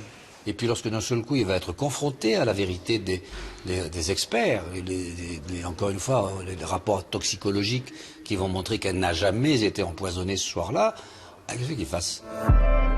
Devant le juge, Jean-Paul Steins détaille sa 2e version des faits. Selon lui, une dispute aurait éclaté avec sa femme la veille du drame. Marie-Hélène se serait rendu compte qu'il n'avait plus d'argent. Elle lui aurait demandé de tuer les enfants pour que le couple puisse repartir à zéro. Le lendemain, Jean-Paul assure avoir préparé le repas avec sa femme. C'est elle qui aurait mis le puissant cocktail de médicaments dans les cannelloni. Après le dîner, Marie-Hélène aurait couché Melissa et Jason avant d'assister à leur lente agonie. Vers 2 h du matin, ensemble, ils auraient caché les corps dans la voiture. À l'époque, la jeune femme était enceinte de 8 mois. On imagine mal une femme qui est à quelques jours d'un accouchement, qui est manifestement, et tout le monde le dit, dans un état de fatigue avancée, prennent tout à coup l'initiative de transport de corps dans les conditions qu'il décrit. Ces accusations sont totalement incohérentes. Venir dire que la mère a assisté à l'agonie de ses enfants, pour moi c'est impossible, c'est incohérent et ça ne correspond pas à la personnalité de Marie-Hélène Martinez.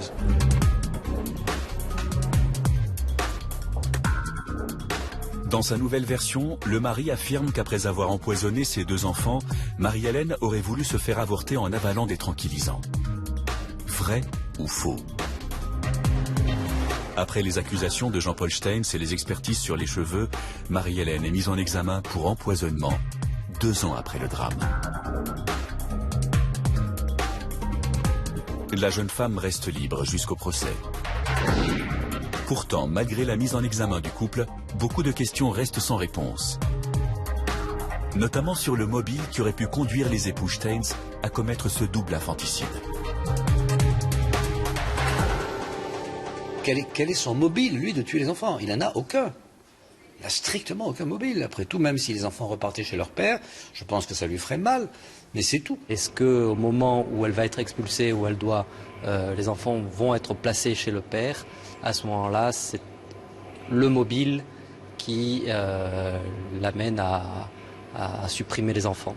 Pourquoi serait-elle pour rien aller tuer ses enfants ou aider son mari à tuer ses enfants?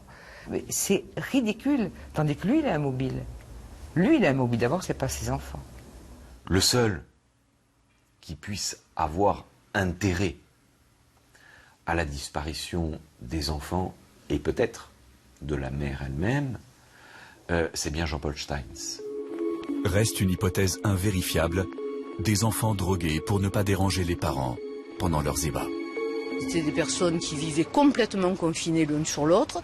On avait bien évoqué leur sexualité débordante parce que je crois qu'ils faisaient l'amour, c'est M. Steins qui l'avait dit, 4 heures par jour. Donc effectivement, quand on fait l'amour 4 heures par jour, ce qui me paraissait considérable, je pense que les enfants gênent. Hein. C'est à la justice de trancher entre ces différentes interprétations. Aux assises, peut-être que finalement les jurés sauront ce qui s'est passé le fameux soir. Comment, pourquoi et par qui ces deux enfants ont-ils été empoisonnés? C'est dans une atmosphère électrique que l'un des accusés, Marie-Hélène, se présente à la cour d'assises d'Aix-en-Provence. La jeune femme pénètre dans le tribunal au bras de son nouveau compagnon. Brushing impeccable et lunettes noires. Une attitude révoltante pour la tante des enfants. Dès l'arrivée de Marie-Hélène, elle l'accuse et crie sa haine. T'as vu, il faut se calmer. Tu cries que je veux me frapper.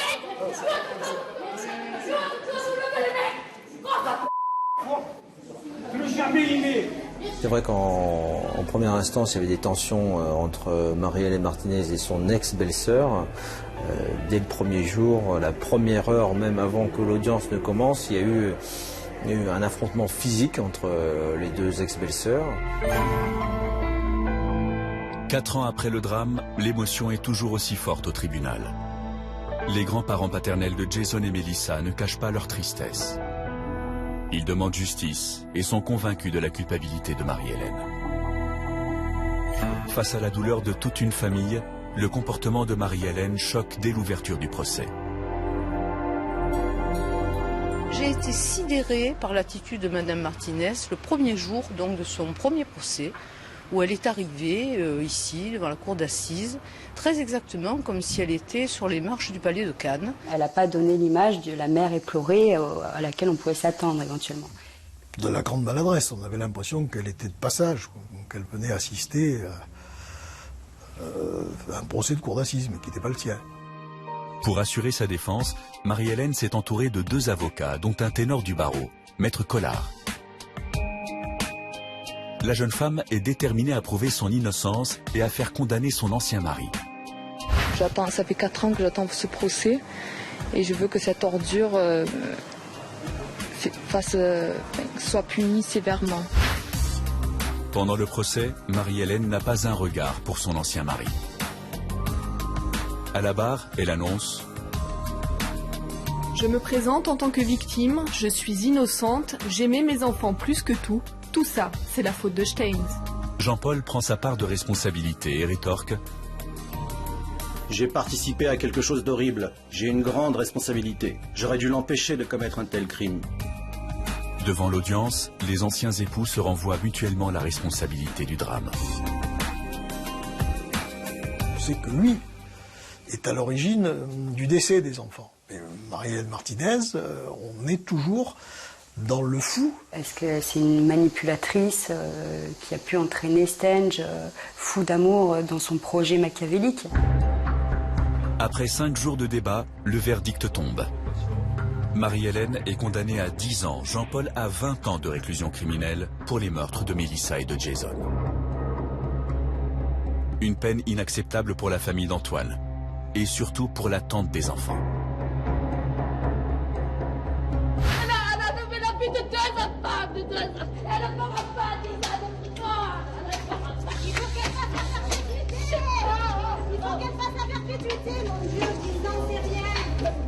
Là, 10 ans, ça veut dire qu'on dit qu'elle est un peu coupable, mais pas tout à fait, que donc il y a peut-être une notion de complicité incluse dedans. Donc c'est vrai que on va dire c'est un verdict mitigé.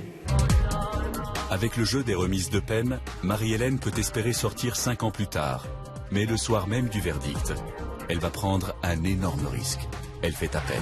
Sur le plan des réquisitions qui étaient de l'ordre de 30 ans de prison, c'est une peine qui pourrait être acceptable, mais qui ne l'est pas en présence de l'innocence de cette femme, donc on fait appel. Pour moi, il était inconcevable qu'elle fasse appel. C'était inespéré comme décision. Dans l'attente d'un second procès, Marie-Hélène Martinez et son ancien mari Jean-Paul sont incarcérés à la prison des Baumettes. Marie-Hélène change d'avocat et prépare une nouvelle défense. Leur objectif, prouver qu'elle a bien été victime, elle aussi, comme ses enfants, d'un empoisonnement. Un véritable combat, car pour gagner, la défense doit remettre en cause les résultats des analyses réalisées sur les cheveux de Marie-Hélène. Les avocats réussiront-ils à démontrer l'innocence de la jeune mère? Le compte à rebours est lancé.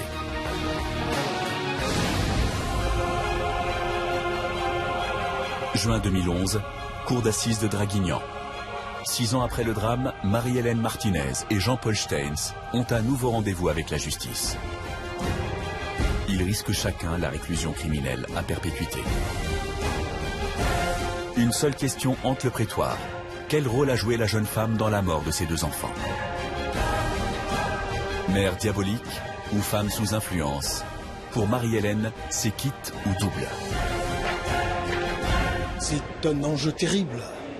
Soit elle est coupable, et à mon avis, les jurés risquent d'aller au-delà de la première condamnation, soit elle est innocente, et les jurés, à ce moment-là, rendront une décision d'acquittement. Dans la salle, la tension est retombée. La tante et les grands-parents de Mélissa et de Jason n'assistent pas au procès.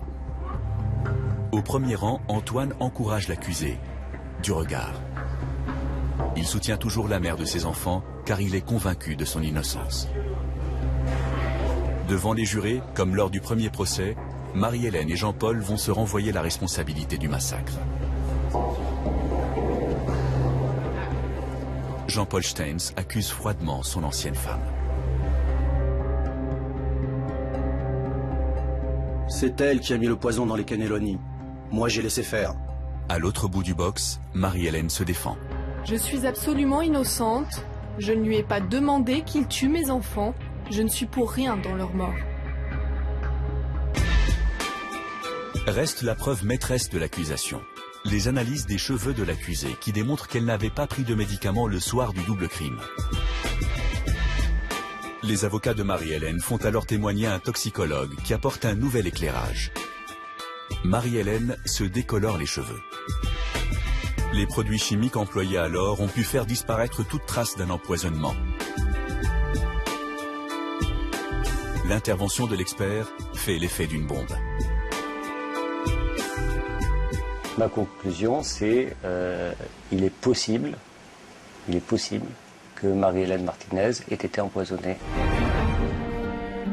Après 4 heures de délibération, les proches sont invités à regagner la salle.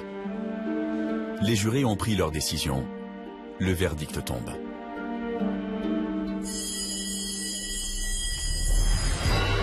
Jean-Paul Steins est reconnu coupable. Coupable d'avoir empoisonné les 2 enfants avec préméditation. Il écope de 30 ans de réclusion criminelle. 10 ans de plus qu'en première instance. Il va falloir que je l'aide au maximum, que je me doutais bien que ça allait être plus, mais que je suis sa maman et que je l'abandonne pas. Vous l'avez vu dans le box, comment était-il? Non, il m'a jamais regardé. Monsieur Steins, il est dit, je suis mort avec les enfants le 19 septembre 2005. On sentait bien, il ne s'est pas défendu, il n'a pas cherché à s'expliquer, il était en dehors de ce procès. Et on le retrouve avec ce délibéré qui est très lourd. Marie-Hélène a-t-elle convaincu les jurés de son innocence? Coup de tonnerre. La jeune femme s'effondre. Marie-Hélène est reconnue coupable d'empoisonnement sur ses propres enfants. Elle est condamnée à 20 ans de réclusion criminelle. Sa peine a doublé. Et elle est effondrée. Il n'y a pas d'autre mot. 20 ans pour la mère, 30 ans pour le beau-père. Selon les jurés, seul Jean-Paul aurait prémédité ce double infanticide. Si on retient uniquement, exclusivement la préméditation à l'encontre de M. Steins, c'est qu'on considère qu'il est à l'origine de cette demande de tuer les enfants. Ce dossier laisse indubitablement un sentiment d'amertume. Il est très difficile de se faire une conviction affirmée et de dire « oui, j'ai compris, cela s'est passé comme cela ». Dès le verdict, Marie-Hélène Martinez et Jean-Paul Steins retournent en prison. Malgré cette deuxième condamnation, Jean-Paul peut compter sur le soutien de sa mère. Les 20 ans, il était, je vais vous dire une phrase énorme, mais il était d'accord. Les 30 ans, je ne sais pas s'il a encore bien réalisé. Bon, je lui ai dit que j'étais présente, que j'étais là, que je l'aimais. Et que s'il avait envie de parler, ben, je serais là. Contrairement à Jean-Paul Steins, Marie-Hélène Martinez ne compte pas en rester là. Dès le lendemain du verdict, la jeune femme dépose un pourvoi en cassation. Qui a brisé la vie de Melissa, 8 ans, et de son petit frère, Jason, 7 ans? La raison de cette tragédie reste encore à découvrir. C'est la fin de l'entracte au Métropolitain de New York où le Ballet de Berlin donne une représentation. Dans l'orchestre, c'est l'inquiétude. Helen Haynes, jeune violoniste, ne réapparaît pas. Le lendemain, son corps dénudé est découvert dans un conduit de ventilation. Qui est l'auteur de ce crime sauvage? Voici Le fantôme de l'opéra, une nouvelle enquête de chronique criminelle. 23 juillet 1980, Helen Agnès, une violoniste de 30 ans, donne une représentation au Metropolitan Opera de New York. Mais à l'entracte, son destin bascule. Elle était étendue d'une façon qui lui donnait l'air si vulnérable. Elle était sur le dos. Elle était nue, les mains attachées dans le dos. On l'avait jetée dans une bouche d'aération. Elle était tombée de 3 étages. Que s'est-il passé ce soir-là dans ce haut lieu de la culture américaine? Pourquoi et par qui Helen Agnès a-t-elle été violée et assassinée? Il s'en passait des choses dans les coulisses du Met pendant les représentations. Ces types regardaient du porno. Il y avait des types qui buvaient beaucoup et prenaient de la drogue. On s'est immédiatement demandé si des délinquants sexuels agissaient à ce moment-là dans l'Upper West Side. La jeune musicienne a-t-elle fait une mauvaise rencontre? Quelqu'un avait-il des raisons de lui en vouloir? La police de New York multiplie alors les interrogatoires. 200 personnes y travaillaient ce soir-là. Ça fait 200 suspects. Dans le viseur des enquêteurs, le mari de la victime, mais aussi un célèbre danseur russe. Un réfugié russe qui s'avère être un tueur et un violeur, ça aurait été terrible. L'emploi du temps des salariés du Met est passé au crible. Et si le tueur était l'un d'entre eux? On a demandé une liste des employés du Met. Tout le monde était sur la liste, y compris le type qui nous l'avait fourni. Absolument tout le monde. Qui a tué Helen Agnès et pourquoi? Retour sur un meurtre qui, dans les années 80, a bouleversé la scène new-yorkaise.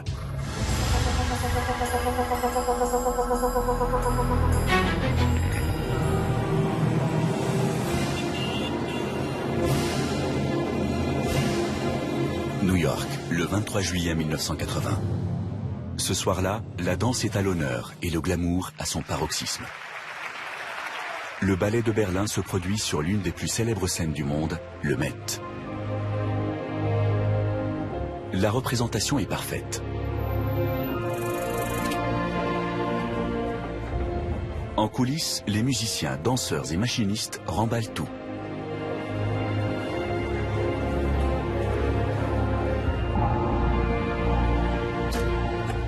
À l'extérieur, Janice Mintix attend sa femme, la violoniste Helen Agnès. Je l'attendais tous les soirs. Je me garais devant la porte d'où elle sortait toujours. Puis j'attendais, elle sortait, et on rentrait à la maison. Le Lincoln Center se vide, mais Helen n'est pas là.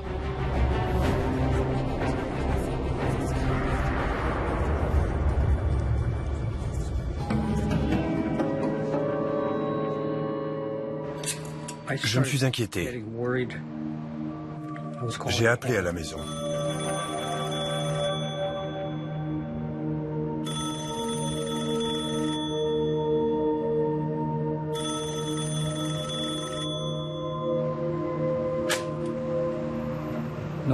Personne n'a décroché, j'ai trouvé ça étrange.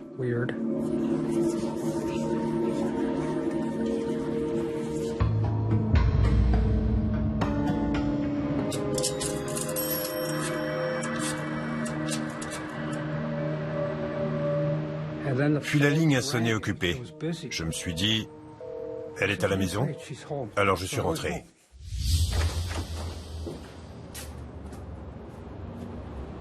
Hélène?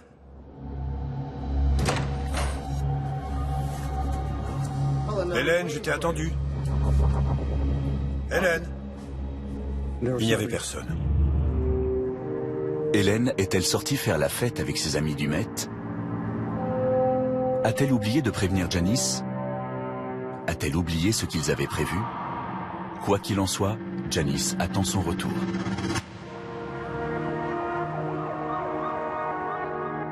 Mais les heures passent. Pas de nouvelles d'Hélène. Elle n'avait pas reparu. Il était clair que quelque chose n'allait pas.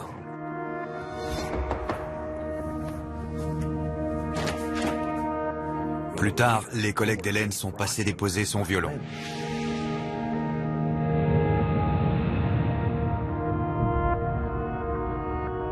Elle avait laissé son violon au travail.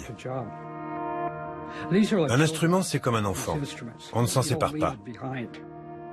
C'était son violon à elle. Elle l'aimait et elle ne l'aurait jamais quitté. Quelque chose clochait, c'était sûr.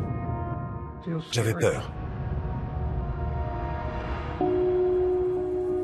J'ai rencontré Hélène au Canada. Elle enseignait le violon et moi la sculpture. Elle était drôle. Elle avait un grand sens de l'humour.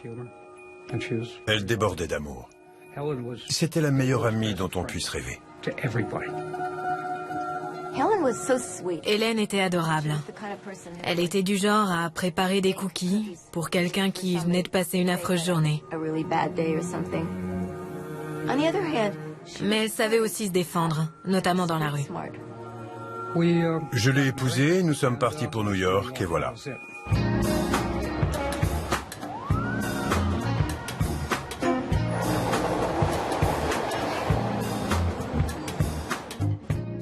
Ils avaient un appartement dans l'Upper West Side. Ils étaient inséparables. Elle aimait mon travail. Elle aimait ce que je faisais et le faisait savoir. Je l'encourageais aussi. Il n'y a rien de mieux au monde que les musiciens. Vraiment. Bien, c'est le moment où je vais craquer et me mettre à pleurer. Pardon.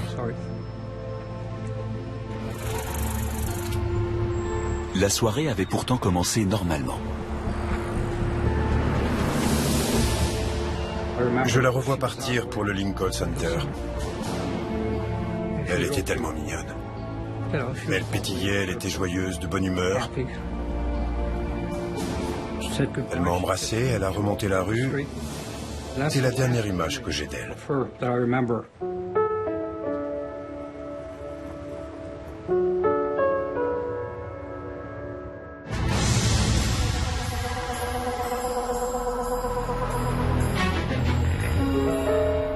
À 3 heures du matin, Janice est toujours seul et très inquiet. L'amour de sa vie a disparu et il ne sait pas quoi faire. Il appelle la police pour lui faire part de ses doutes. La plupart du temps, la police manquera d'attention. Mais là, c'était le Met, alors les policiers ont réagi très vite. Le premier à arriver au Met est l'inspecteur Jerry Giorgio, en service depuis 20 ans. Jerry Giorgio était de garde cette nuit-là. Il jouissait d'une belle réputation dans le métier. C'était un inspecteur de police reconnu. Il trouve les vêtements de ville d'Hélène dans son casier. Elle ne s'est pas changée. Alors elle est sûrement dans le bâtiment.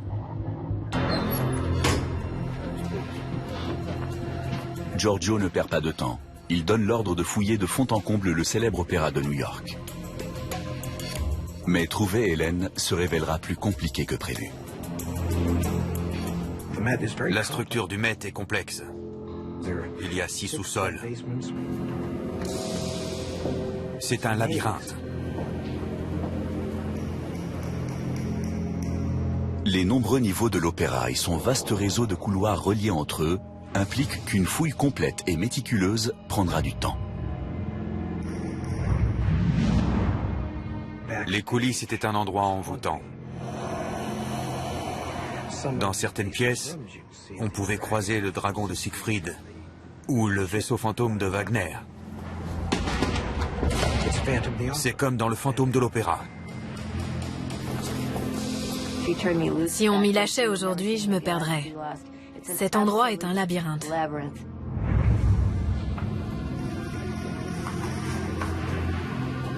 5 heures plus tard, toujours aucune trace d'Hélène.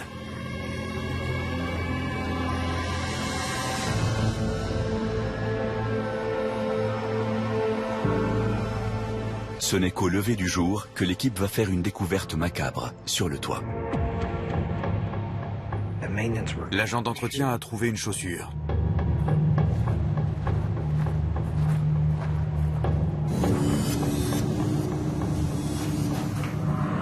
Puis ils ont trouvé le corps. On l'avait jeté dans une bouche d'aération. Elle était tombée de 3 étages. Elle était sur le dos. Elle était nue. Les mains attachées dans le dos. Les jambes cassées et les chevilles attachées. Grave traumatisme crânien. J'étais journaliste depuis un moment. Je pensais être un dur à cuire. Elle était étendue d'une façon qui lui donnait l'air si vulnérable. À côté de son corps se trouvaient ses sous-vêtements, sa robe. Tout avait été jeté du haut du toit pour éliminer toute trace de ce qui s'était passé. On a retrouvé les chaussures en haut. Il a dû les oublier. L'inspecteur Giorgio sait que cette affaire est la plus importante de sa carrière. Il demande un maximum d'agents. En effet, le Lincoln Center est situé dans un quartier qui, à l'époque, était malfamé. Dans les années 1980, New York n'était pas comme aujourd'hui. Quand on sortait d'un théâtre de Broadway, on se retrouvait nez à nez avec des prostituées et des junkies en tout genre. Hélène Agnès s'ajoute à la liste des 300 victimes de meurtre que comptabilise la ville cette année-là. Cette histoire a rapidement fait la une des journaux, et elle y est restée.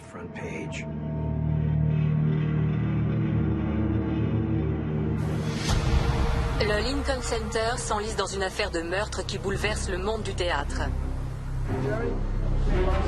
Tôt ce matin, une violoniste âgée de 30 ans, Hélène Agnès, a été retrouvée nue au fond d'un puits d'aération de 10 mètres de haut. Le meurtre de la jeune Canadienne, violoniste dans l'orchestre de l'opéra, bouleverse ses amis et collègues qui appellent à renforcer la sécurité. Tout le monde a peur. On est angoissés et on se sent tous mal. On voudrait pouvoir y faire quelque chose. D'autres affaires avaient capté l'attention des médias, mais ça n'avait rien de comparable. Le phénomène prenait une envergure mondiale. Le monde entier se demandait comment cela peut-il arriver au Met. Au centre de toutes les attentions, la police installe un poste de commande au Lincoln Center. Quand Mike Struck, l'un des inspecteurs les plus expérimentés de la police new-yorkaise, arrive, l'unité de travail est déjà opérationnelle. Il a dû faire équipe avec Jerry Giorgio. Il n'était pas de la même génération. Mike était plutôt rock'n'roll. Et Jerry était de la génération précédente. Son genre, c'était plutôt Sinatra. Je n'avais jamais travaillé avec Jerry. C'était un mec malin. En quelques mots, en un sourire, il obtenait des renseignements. On était très différents. Au début, Mike et Jerry avaient du mal à se faire confiance. C'était un flic de première. Mais j'ai vite compris qu'avoir une conversation seul à seul avec Jerry était toute une aventure. Giorgio et Struck doivent trouver un terrain d'entente s'ils veulent faire face à une liste de suspects toujours plus longue.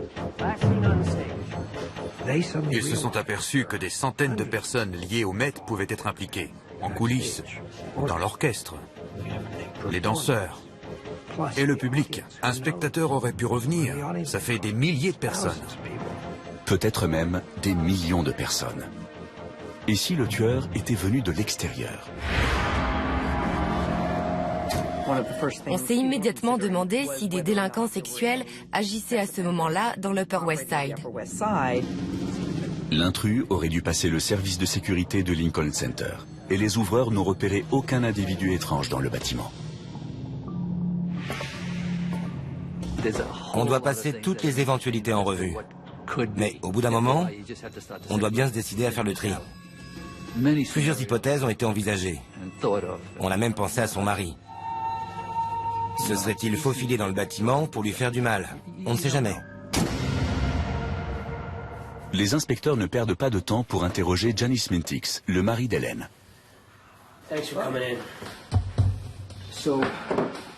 Quand Yanis est entré dans la salle d'interrogatoire, il avait une bouteille de whisky. C'était peut-être une façon de faire passer son chagrin. Ou bien avait-il toujours une bouteille sur lui? Ça fait partie des choses que la police voulait savoir. La police soupçonne toujours le mari. Les flics m'ont mis sur le grill. Qu'est-ce que vous me voulez? Je suis allé la chercher. Madame Mintix est une femme dans la trentaine. On pose des questions qui font partie de la routine. Si elle avait un amant, si elle s'absentait souvent. Il n'est pas question d'être méchant, mais on ne ferait pas notre boulot si on ne posait pas ces questions. Il est clair que Janice n'agit pas comme s'il avait quelque chose à cacher.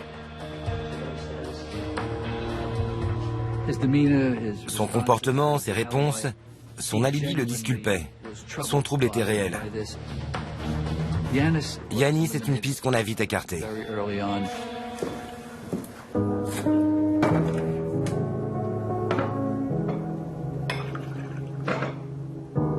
Je suis resté ivre pendant un mois. Je buvais constamment, jour et nuit. Yanis était anéanti. Je n'avais jamais vu personne d'aussi malheureux. Il était inconsolable. Je ne sortais plus de la maison. C'était mon refuge. Les enquêteurs ne comprennent pas pourquoi on aurait voulu tuer cette femme que tout le monde appréciait. Ceux qui l'ont rencontrée se souviennent tous d'elle. Elle avait de beaux cheveux soyeux, d'un blond presque blanc. On ne voit pas ça tous les jours à New York. Quand je l'ai rencontrée, j'ai marqué un temps d'arrêt. Nous nous sommes regardés, il y a eu un déclic. Elle savait ce qu'elle valait. Elle avait eu de grands professeurs. Elle avait fréquenté la Juilliard et étudié avec les plus grands violonistes du monde. Elle était fière. Fière de ses talents musicaux.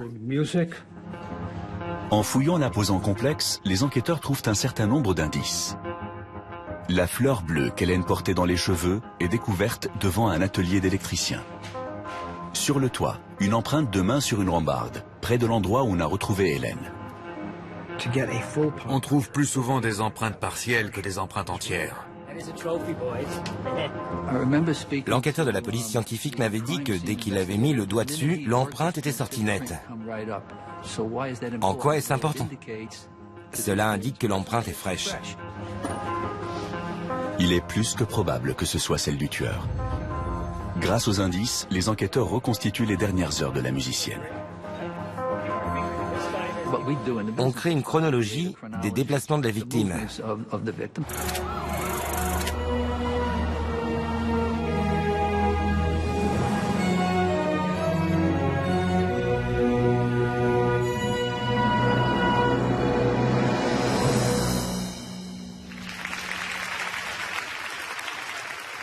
Don Quichotte se termine.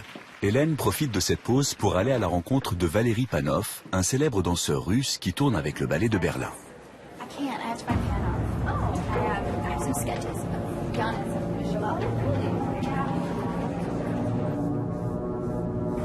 Elle espère que celui-ci commandera une sculpture à Janice, son mari.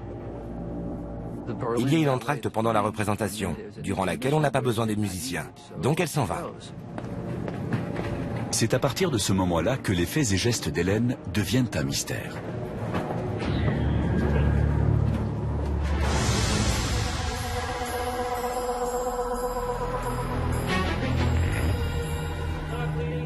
Les policiers sont dans l'impasse. Mais un témoignage décisif va relancer l'enquête. Celui d'une danseuse, Laura Cutler. Les policiers sont venus en coulisses et ils étaient très nombreux. J'avais appris ce qui s'était passé. J'ai tout de suite fait le lien. Soudain, j'ai eu le déclic.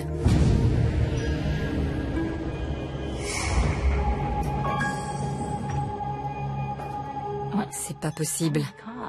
J'ai vu cette femme. Une seconde, je peux la revoir? Bien sûr. Et tout m'est revenu. Je n'avais jamais vu Hélène auparavant, et nous n'avons parlé qu'un court instant, mais elle m'a fait forte impression. Elle avait un je ne sais quoi. Elle était chaleureuse et vive. Elle m'a demandé si c'était le bon moment pour approcher Valérie. C'était pour lui montrer les travaux artistiques de son mari, parce qu'il voulait fabriquer une sculpture de Valérie. Nous sommes montés dans l'ascenseur. Un homme se tenait très près d'elle. Je ne savais pas s'ils se connaissaient ou pas. Elle a demandé à quel étage elle devait aller. Je me posais des questions. Tout semblait étrange. Au 3e. Il a répondu si vite. Je me suis dit qu'il connaissait le bâtiment et qu'il pourrait l'aider. L'ascenseur est descendu. Je lui ai souhaité bonne chance.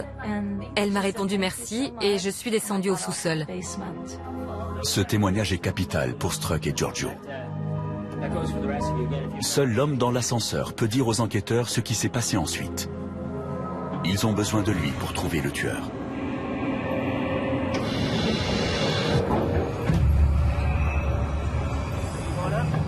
Pour autant, la piste Valérie Panov n'est pas abandonnée. Car personne n'a revu Hélène depuis qu'elle le cherchait. Le danseur russe est-il responsable du meurtre? Arrêtez, merci. Valérie Panov, qui dansait cette nuit-là, avait récemment fui la Russie. Un réfugié russe qui s'avère être un tueur et un violeur, ça aurait été terrible. Il y avait beaucoup de pression à tout point de vue.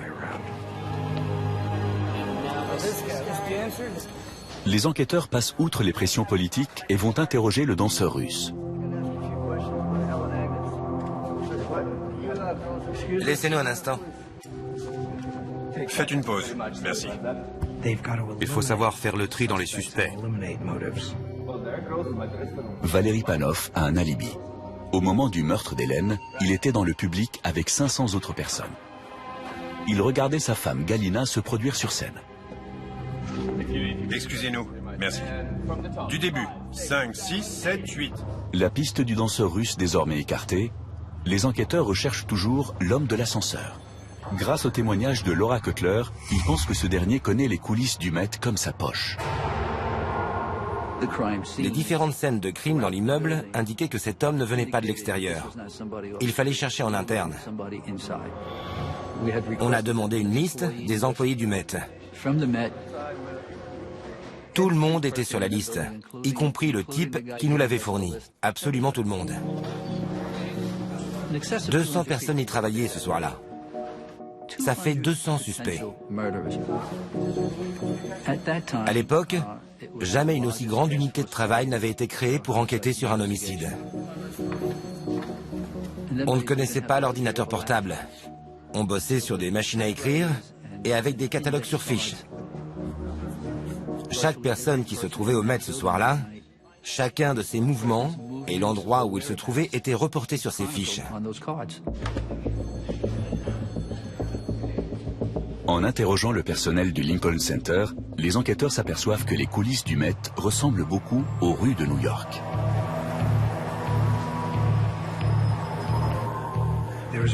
Il s'en passait des choses dans les coulisses du Met pendant les représentations. Ces types regardaient du porno. Il y avait plein de mouchoirs imbibés de sperme.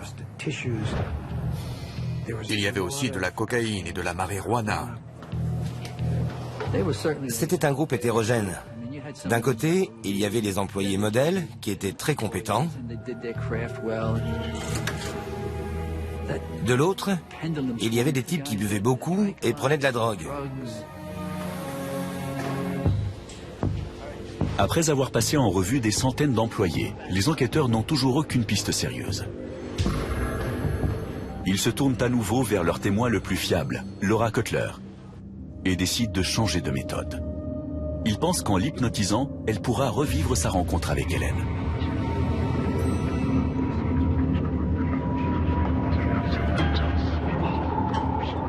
Nous étions fous à l'idée d'en trouver plus dans son subconscient. Elle a accepté et nous l'avons fait. Le souvenir de la rencontre dans l'ascenseur était vague.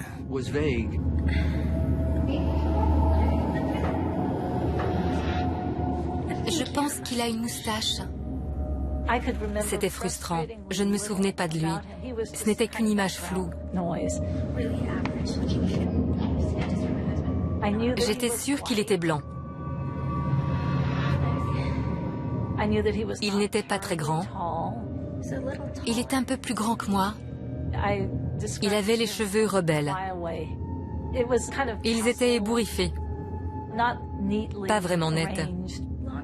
Cheveux longs, plutôt jeunes. Grâce au souvenir de Laura, la police compose un portrait robot de l'homme qu'elle recherche. La première utilité d'un portrait robot n'est pas d'identifier quelqu'un en particulier, mais d'écarter des suspects. La police dispose d'un croquis, mais 3 jours après le meurtre, les enquêteurs n'ont toujours pas de suspect en vue. On nage en plein désespoir. On est frustré. Cette personne a eu une fin horrible et on n'a pas résolu l'affaire.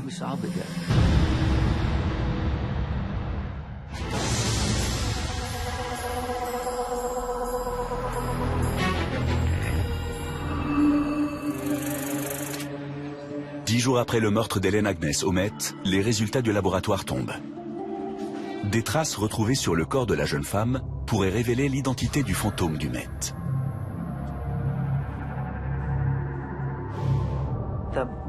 On a attaché Hélène avec les mêmes nœuds que pour suspendre les rideaux de scène. C'était un nœud de cabestan. On a fait 2 boucles et ça forme une sangle. On n'a besoin que d'une main pour le faire. Ce sont ces nœuds que les machinistes faisaient. Les inspecteurs Giorgio et Struck concentrent désormais leurs efforts sur l'équipe de machinistes. L'un d'eux a-t-il tué Hélène en laissant derrière lui la trace de sa main sur le toit? Certains se plaignaient qu'on relève leurs empreintes. Ils disaient « Pourquoi vous pensez que le coupable est un machiniste ?» Au cours de la procédure, 3 des machinistes refusent qu'on relève leurs empreintes. 2 d'entre eux sont écartés. Ils ne correspondent pas au témoignage de Laura Cutler. En revanche, Craig Crimmins, le 3e, intéresse les enquêteurs.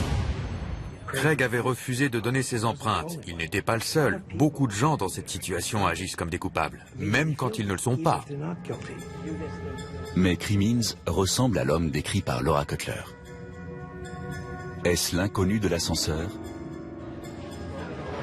Les inspecteurs apprennent que la nuit du meurtre d'Hélène, Crimmins a raté un lancement pendant le spectacle. Un tel manquement est impensable au Met. Ses collègues machinistes l'ont cherché sans succès. La police aurait-elle trouvé plus qu'un simple témoin? Craig Crimmins a tout d'un suspect. Après 3 semaines d'investigation, les enquêteurs ont enfin quelqu'un à interroger. On commence par dénicher des incohérences. C'est comme ça qu'on les coince. Crimmins a dit qu'il dormait. Si c'était vrai, ses collègues l'auraient trouvé. Alors, il change de version. Il dit qu'à ce moment-là, il était dans l'atelier d'électricien. Cette dernière version de l'histoire ne colle pas non plus. Un autre machiniste était dans l'atelier quand on a tué Hélène. Il a dit, il n'y a que des établis dans cette pièce. À moins d'être invisible, il n'y a pas dormi, parce qu'il n'y avait que moi.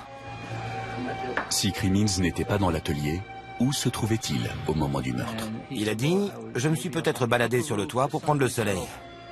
Je prends le soleil des fois. Mais jamais dans ce coin-là. Il a nié avoir été présent à cet endroit.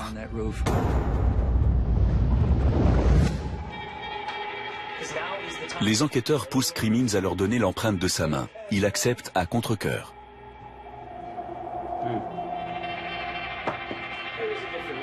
Le prélèvement est immédiatement envoyé au laboratoire. Les résultats d'analyse reviennent dès le lendemain. L'empreinte de Crimmins correspond à celle trouvée sur la rambarde. Il a menti. Il a bien été sur ce toit. C'est à ce moment-là que les ennuis ont débuté pour lui. Les enquêteurs sont sûrs de tenir le coupable.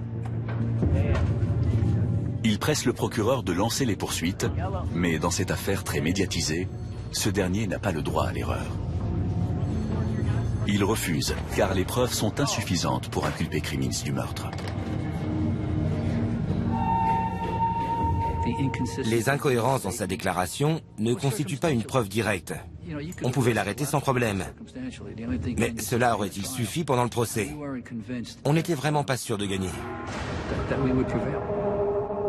Après plusieurs heures passées en salle d'interrogatoire, Crimmins, suspect idéal dans l'affaire Hélène Agnès, sort libre. Les enquêteurs doivent trouver des preuves solides avant qu'ils ne s'évanouissent dans la nature.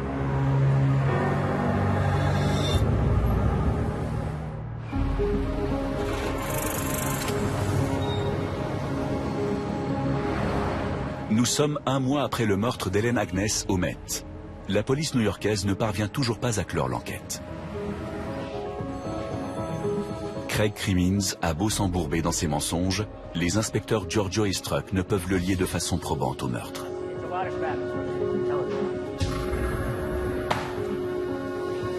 Mais ils n'ont plus le choix quand ils apprennent qu'un journal à sensation s'apprête à publier un article sur l'affaire. La presse allait dire que les flics se focalisaient sur le machiniste. On leur a demandé de ne rien sortir. Si Crimmins lisait la nouvelle dans le journal, il prendrait un avocat ou il disparaîtrait de la circulation. L'inspecteur Giorgio fonce chez le suspect avant que le journal ne sorte et l'invite à le suivre pour quelques questions complémentaires.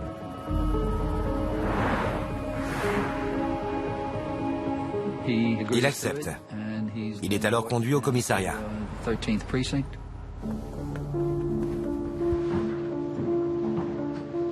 Grâce à l'empreinte et au reste, on pensait qu'on tenait le coupable. C'était notre dernière chance. C'est la course contre la montre. Si Craig exige la présence d'un avocat, ses aveux leur filent entre les doigts.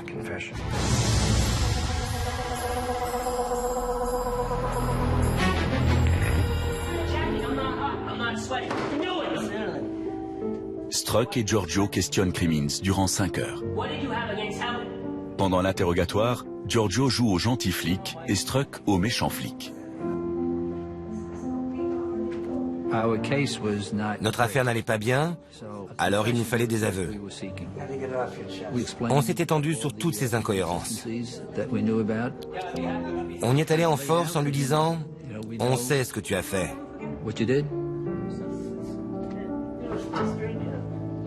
Que c'était la fin de l'histoire. Qu'il était temps de faire amende honorable, de se délester d'un poids sur le cœur. Il a dit à Jerry, « J'aimerais vous parler seul à seul ». Je suis sorti. Jerry était l'homme de la situation. Jerry avait un côté paternel. Moi aussi, je me confierais à Jerry, vous savez. Et ça marche. Craig Crimmins raconte tout au gentil flic. Il avoue être l'homme de l'ascenseur. C'est lui qui a tué Hélène Agnès. Après une enquête sans relâche pour trouver le meurtrier d'Hélène Agnès, la police a arrêté Craig Crimmins. Crimmins, employé du Metropolitan Opera, travaillait dans les coulisses le soir du meurtre. La police pense que Crimmins n'est lié en rien à la victime. Nous pensons qu'il l'a rencontrée de façon fortuite. Il est désormais inculpé de meurtre. Crimmins ressemble au portrait robot réalisé d'après les dires d'un témoin qui a vu Mademoiselle Agnès avec un homme le soir du meurtre. Le viol et le meurtre d'Hélène Agnès commis par Craig Crimmins, c'était bien entendu un crime sexuel. Et les crimes sexuels sont des actes de violence. C'était aussi un crime de classe. Quand ils étaient dans l'ascenseur, Craig a fait des avances à Hélène. Viens ici. Alors elle l'a giflé. C'était un affront à sa virilité. C'est sûrement ce qui a provoqué sa rage. Et il a craqué.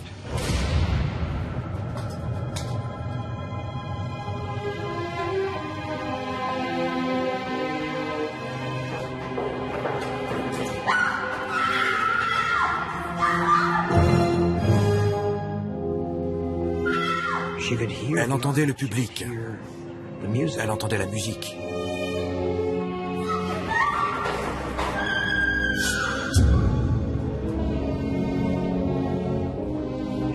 Elle était à proximité de milliers de gens qui auraient pu la sauver. Laissez-moi! Il l'emmène dans les étages inférieurs.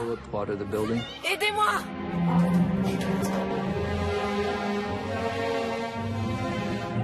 Il veut la violer, mais il est contrarié. Il n'y arrive pas. Il l'emmène sur le toit.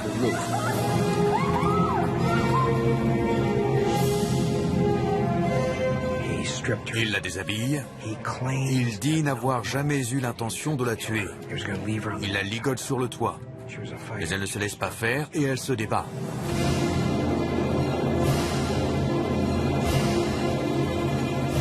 Pris de peur, il la jette du haut du toit. Sa chute équivaut à la hauteur de 3 étages. C'est une mort atroce.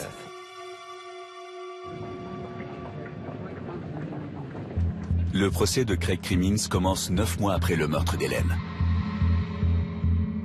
La police a déposé un enregistrement comme pièce à conviction. C'est un policier qui relie les aveux de Crimmins. Quelle décision avez-vous prise?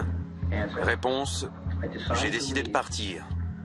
En partant, je l'entendais se débattre. C'est là que c'est arrivé. J'y suis retourné et je l'ai jeté d'en haut. Est-ce que c'est bien ce que vous avez répondu? Oui. Au bout d'1 mois de procès, Craig Crimmins est jugé coupable du meurtre d'Hélène Agnès. Il est condamné à 20 ans de prison. Sa plus grave erreur, au-delà du meurtre, était qu'il pensait pouvoir rivaliser avec nous. Il pensait sans doute s'en sortir en nous racontant des histoires.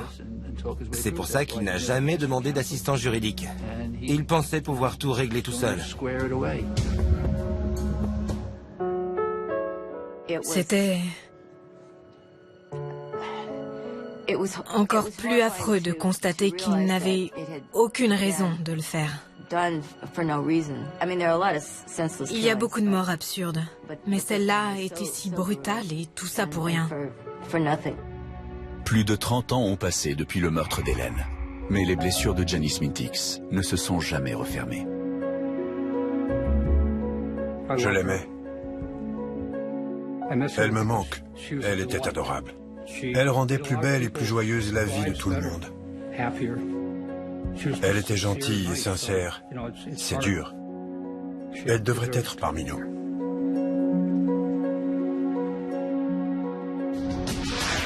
Notre émission est maintenant terminée. Je vous retrouve la semaine prochaine pour un nouveau numéro de Chronique criminelle sur NTR.